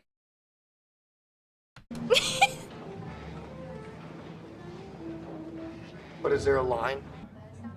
No, man, no. This also moves into the concept of feeling. Sensation is a majorly Slanesh-coded thing. It might start off feeling good, but then you get to play around a little bit, you know? You play with a little bit of pain. Light pain might not be enough, so you might want more. is this how people get into BDSM? I feel like I'm getting the introduction into BDSM right now. I mean, also, yes! Or inflicting the pain could be your jam. Music can increase to volumes that may hurt your ears, and even then, that might not be enough. More. You must have more. Many of the disciples of Slanesh carry a demonic form in their lithe grace. The keeper of secrets is his chosen envoy, and their movements are a blur of dance and pain with an aura all the more fatal. They dance and sing, but there's always a form of malice behind every action they take. An alluring gaze that will pull you in right before the demonic entity can crush you in that grip. Slanesh's palace has 6 layers surrounding it, and one of them is the excess of gluttony, where the participant finds themselves in a beautiful banquet full of the most delicious foods imaginable. Oh, Slanesh is like the 7 deadly sins, kind of, right? Everything in excess. So like lust and greed and what's it called? Sloth, envy, wrath, everything in excess. Yeah, okay. That makes a lot of sense. Tables of delicacies and rivers of wine tempt the user to such a degree that they cannot stop stuffing their face, unaware that the things they are eating are very vaguely familiar meat. If one does not see themselves drowning in the river of wine, they may soon fill their bodies up so much that they cease to function and fall over, becoming part of the banquet themselves. That is one of these 6 layers of Slanesh's palace. Sick. This was the ecstasy that the Eldar civilization indulged in for millennia, and did so at a monumental scale that they created a god from it. Find pleasure in every moment, indulge in every whim, let lesser races feel the burden of their crude lives. We are beyond such concerns or worries. Every power is ours to use, every sensation ours to experience. We are truly masters of the galaxy, and all others exist only to satisfy our curiosities. We have earned our position of power. Let us forever taste the fruits of such achievement. Time itself is ours to command. Damn! We are eternal. Damn, that is some ego! What a screen to pause on. I'm gonna... You were...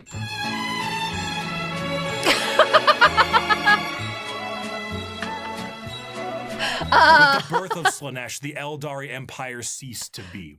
A catastrophic event so horrible that the warp ripped a hole permanently in our reality. A fissure forever known as the Eye of Terror. With the sudden inhalation of this god's largest breath, the Eldari souls are a currency to be now collected by she who thirsts. Trillions of Eldar died in an instant. Slanesh gorging. I'm gonna come out and say it. This might be a hot take, but they deserved it. They deserved it. Like, I don't feel bad for the Eldari. They deserved it. Get wrecked. on their souls to satisfy his palate. 99.9% of their entire species died, and the rest are doomed to a fate worse than death. For Slaanesh now stakes a claim on each and every Eldar soul. From the moment they pass on, an eternity of torment awaits them. The remaining Eldar devote their entire lives to stopping this eventuality, their dying race so devoted to saving themselves from the Dark Prince, and, in doing so, have found very creative ways. In the modern world of Warhammer, the craft world Eldar are the main force of Eldar in the galaxy and represent the elf style that many think of when you think elves in space. Fantasy elves in space, not those elves. We'll get I was thinking drow when he said that. to them. A craft world is a monumentally large starship, the size of a continent, that acts as a form of flotilla. During the highest reaches of hedonism, many Eldar saw the demonic writing on the wall and began to try and seek asylum from their own debauchery. Those Eldar left on monumental craft worlds. Oh, these are the Eldar that when things are getting a little crazy, they're like, you know what, we're out. This is too much goonin'. We're gonna dip. We're you know what, we're gonna see ourselves out. You guys have a great time, but I'm out of here.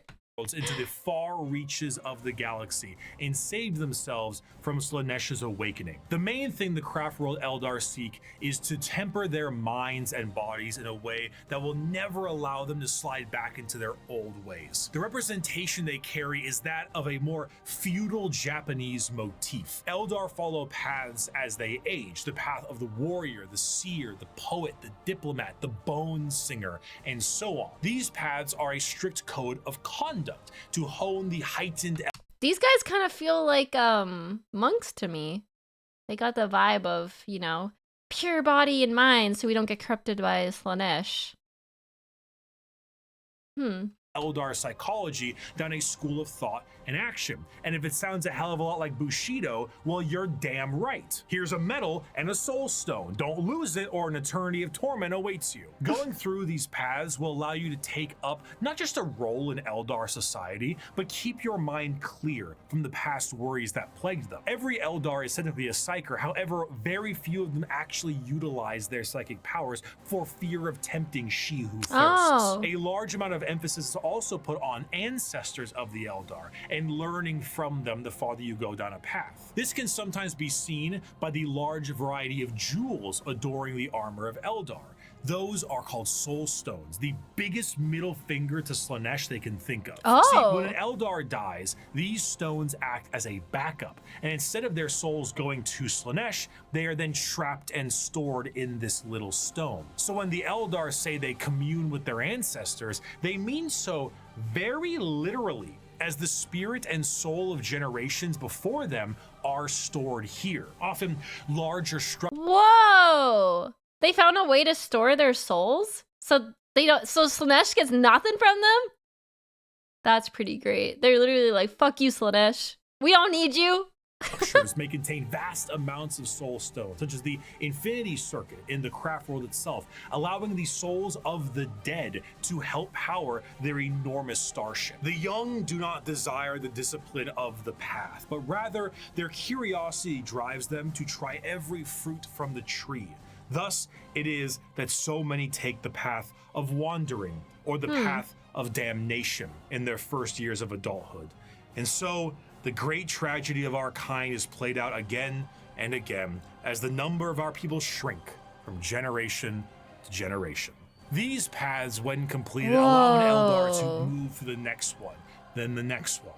However, since this is the grim darkness of the world, many of these paths rely on combat. The Eldar actually had gods at one point. Cain, Val, Isha, Azaryan, and so on. These gods are aspects of the Eldar pantheon, and while many were killed in Slaanesh's creation, their teachings live on. For some, what is the jar about? The jar god? Okay. the strongest devotion to the Eldar. Oh, Isha is currently in Nurgle's jar? The Isha jar? He kidnapped her and put her in a jar? Chat, I'm gonna do that for you. For you. I mean, to you. Oh my god. My chat jar, you can never leave. Eldar gods is to join the Aspect Warriors and embody the wrath of Cain, their god of war. While guardians of the Eldar craft worlds are more akin to a trained militia, the Aspect Warriors embody a particular variant of the path. Each are led by a Phoenix Lord, a name passed down from generations and embodying the souls of prior Phoenix Lords with each new one.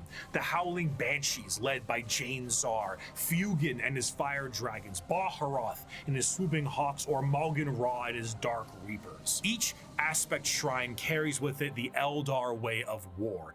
Fast, hard-hitting, and incredibly tricksy, for they do not have the numbers to fight in any other way. The Craftworld Eldar show how mangled an empire can be by their own actions. They once ruled the galaxy in an honest, non-hyperbolic way, but in the end, they were bested by themselves, and their most prominent remnants are forced to drift aimlessly through the galaxy, trying to save their species from extinction and resist the temptations of she who thirsts. But for some, the party, it's just beginning.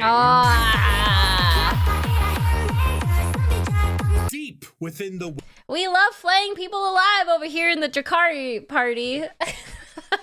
We love human furniture over here. You want to join? You guys want to join? You want to join?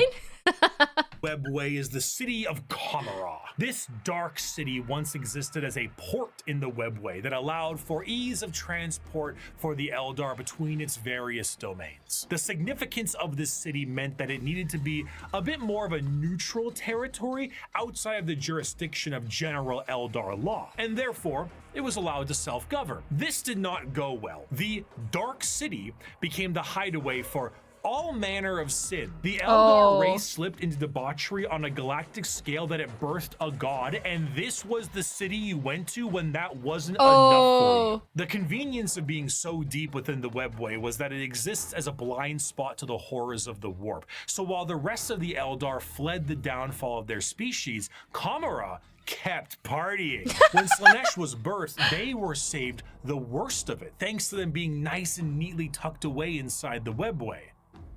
But only somewhat. The Dark Prince did not have a grip around their soul, but the tiniest pinky finger, and they were still pulling. But due to their excess hedonism, they found a solution to this problem. If they tormented others, they could temporarily...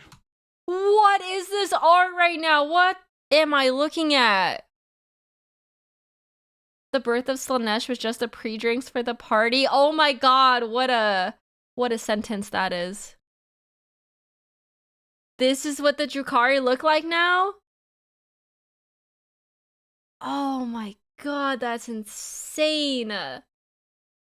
Rejuvenate their souls and continue to cheat their inevitable death by placating the Prince of Pleasure. And if they kept this up on the regular, they could effectively become immortal. Thus, the Drukhari were born. Unlike the more stoic elves you see in works of fiction, the Drukhari themselves exist as a sort of analog of the more grim and fiendish elves you find in Norse and European mythology.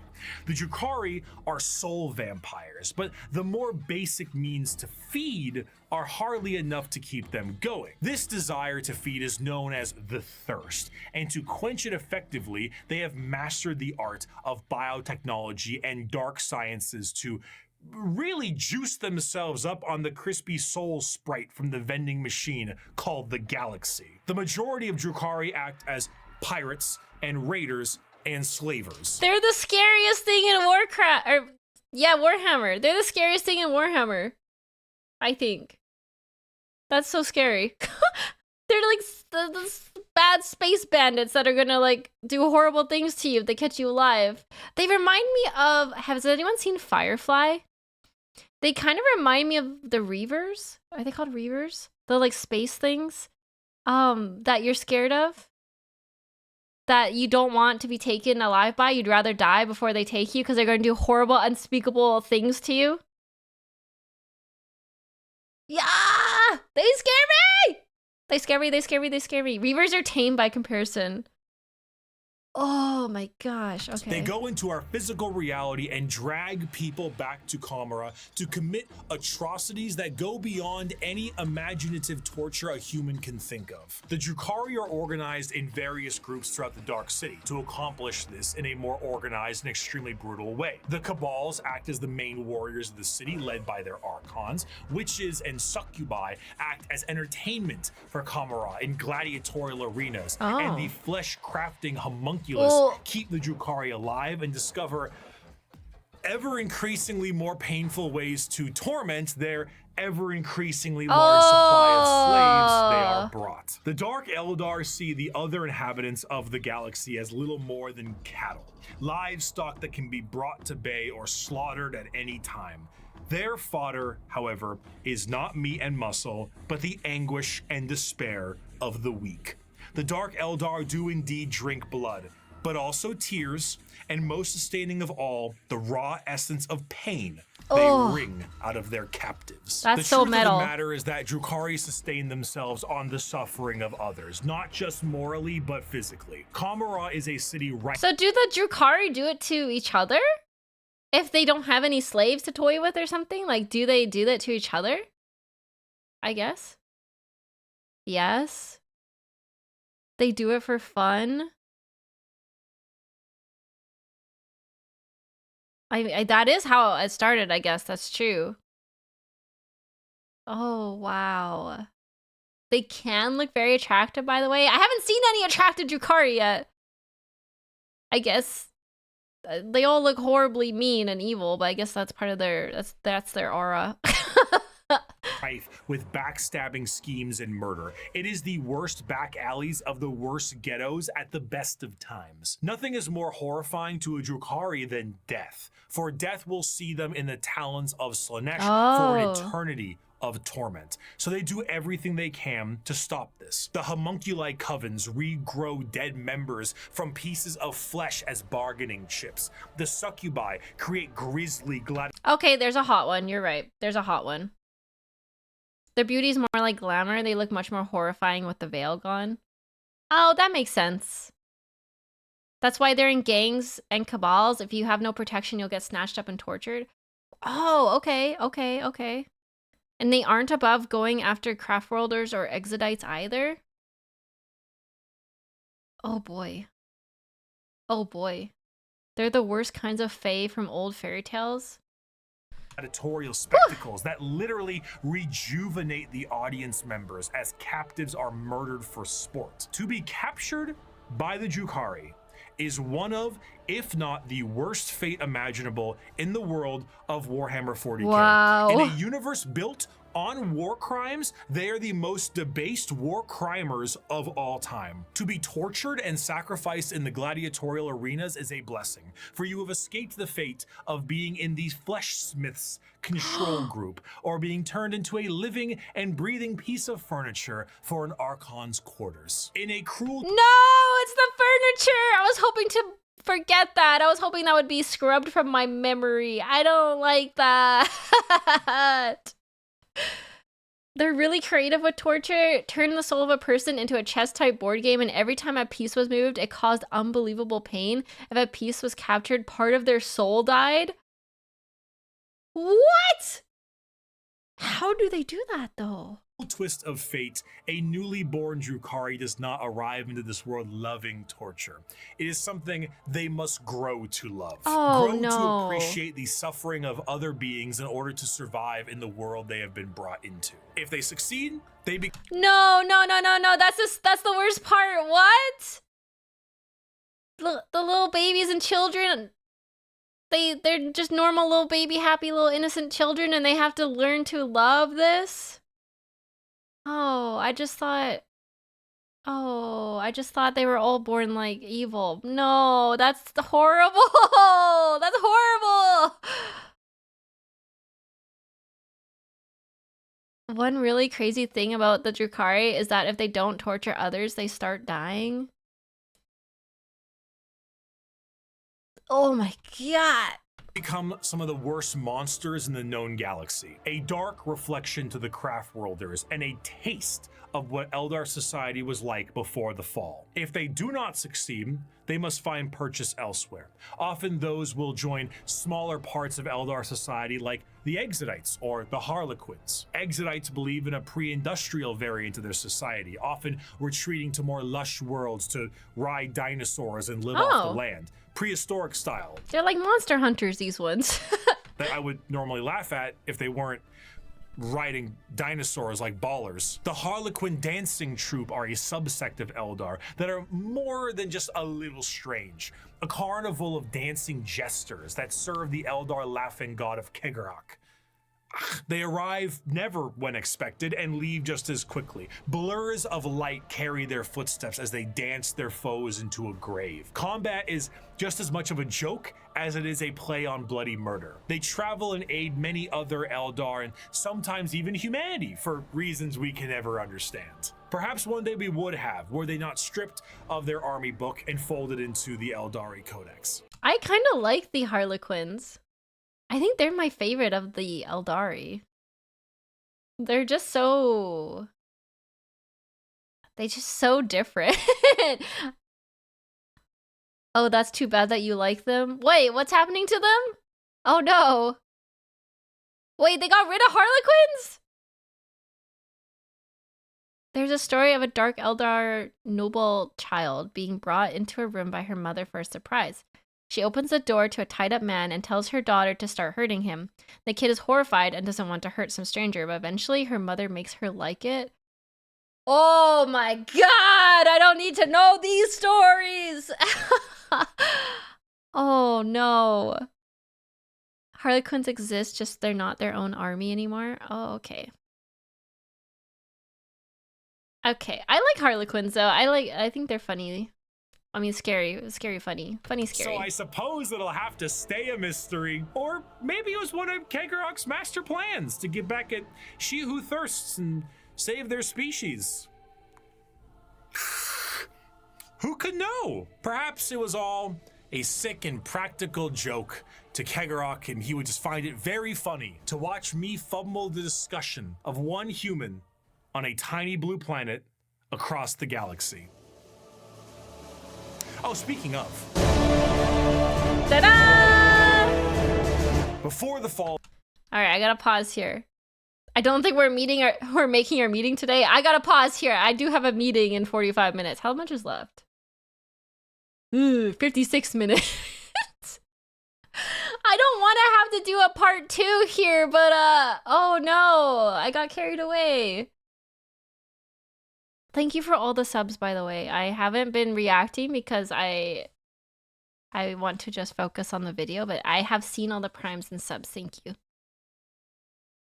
Wait, let me just see if my boss responded to me. If it isn't the consequences of my own actions, chat. Oh no.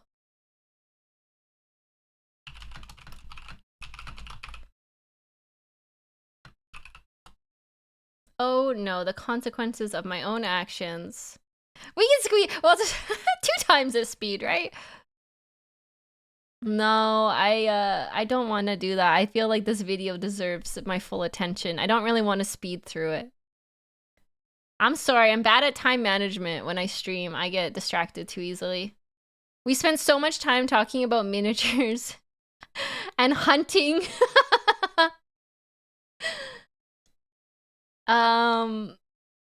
Should I do a part 2 later? Should I do a part 2?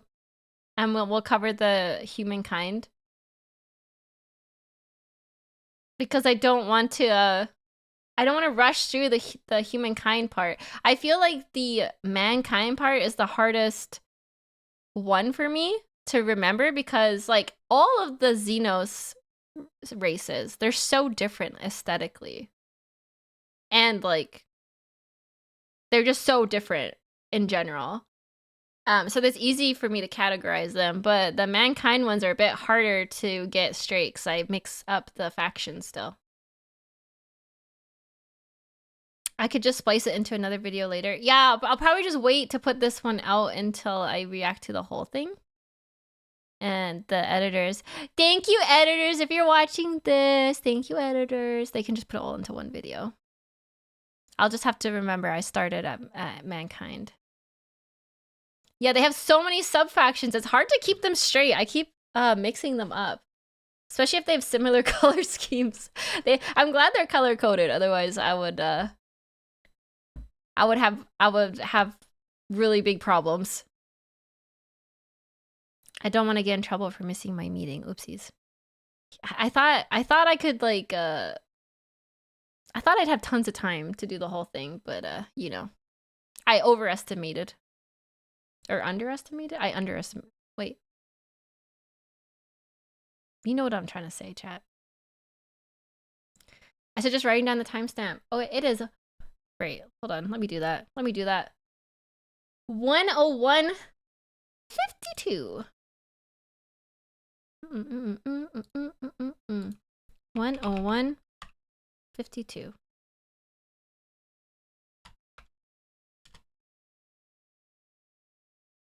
Yeah.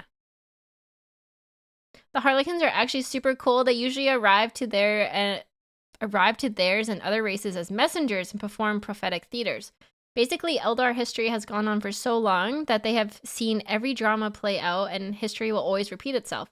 When they fight, they are reenacting old fights from history, and it seems they can predict their enemies' movements due to repetition of history. Wow, that is really cool. I really like dancer espionage type characters, I guess. So Harlequin is really cool. It's like they kind of remind me of like evil death bards. Maybe evil death bards that look like clowns. Harlequins are awesome. I have a 2K army of them. Yay, Harlequin love. Well, everybody, I'm going to take this time to let's go back to chatting screen.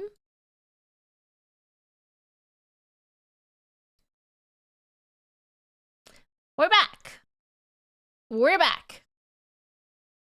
Well, that was great. I'm so happy to see you all here. This is really fun. If you want to join the Discord for Warhammer discussions, here is the invite. And we have a pretty active Discord. It's really fun. We do Discord hangs sometimes, play Marvel Rivals together. Probably we will be posting a lot of questions in there as I get into the painting miniatures and things. And I will see you. This weekend is busy because it's Easter and my crazy big family. we do a lot together for Easter, so Stimdom is a peak name. Well, thank you. I think that was Mad who came up with Stimdom. Thank you for all the follows. Please follow if you want to watch part 2 with me later. Either later this week or next week. I'll keep you updated. Thanks for the stream. Thank you for being here. I appreciate y'all. Alrighty, I'm gonna raid. Who do I raid? Who's on? Who's on? Let's see.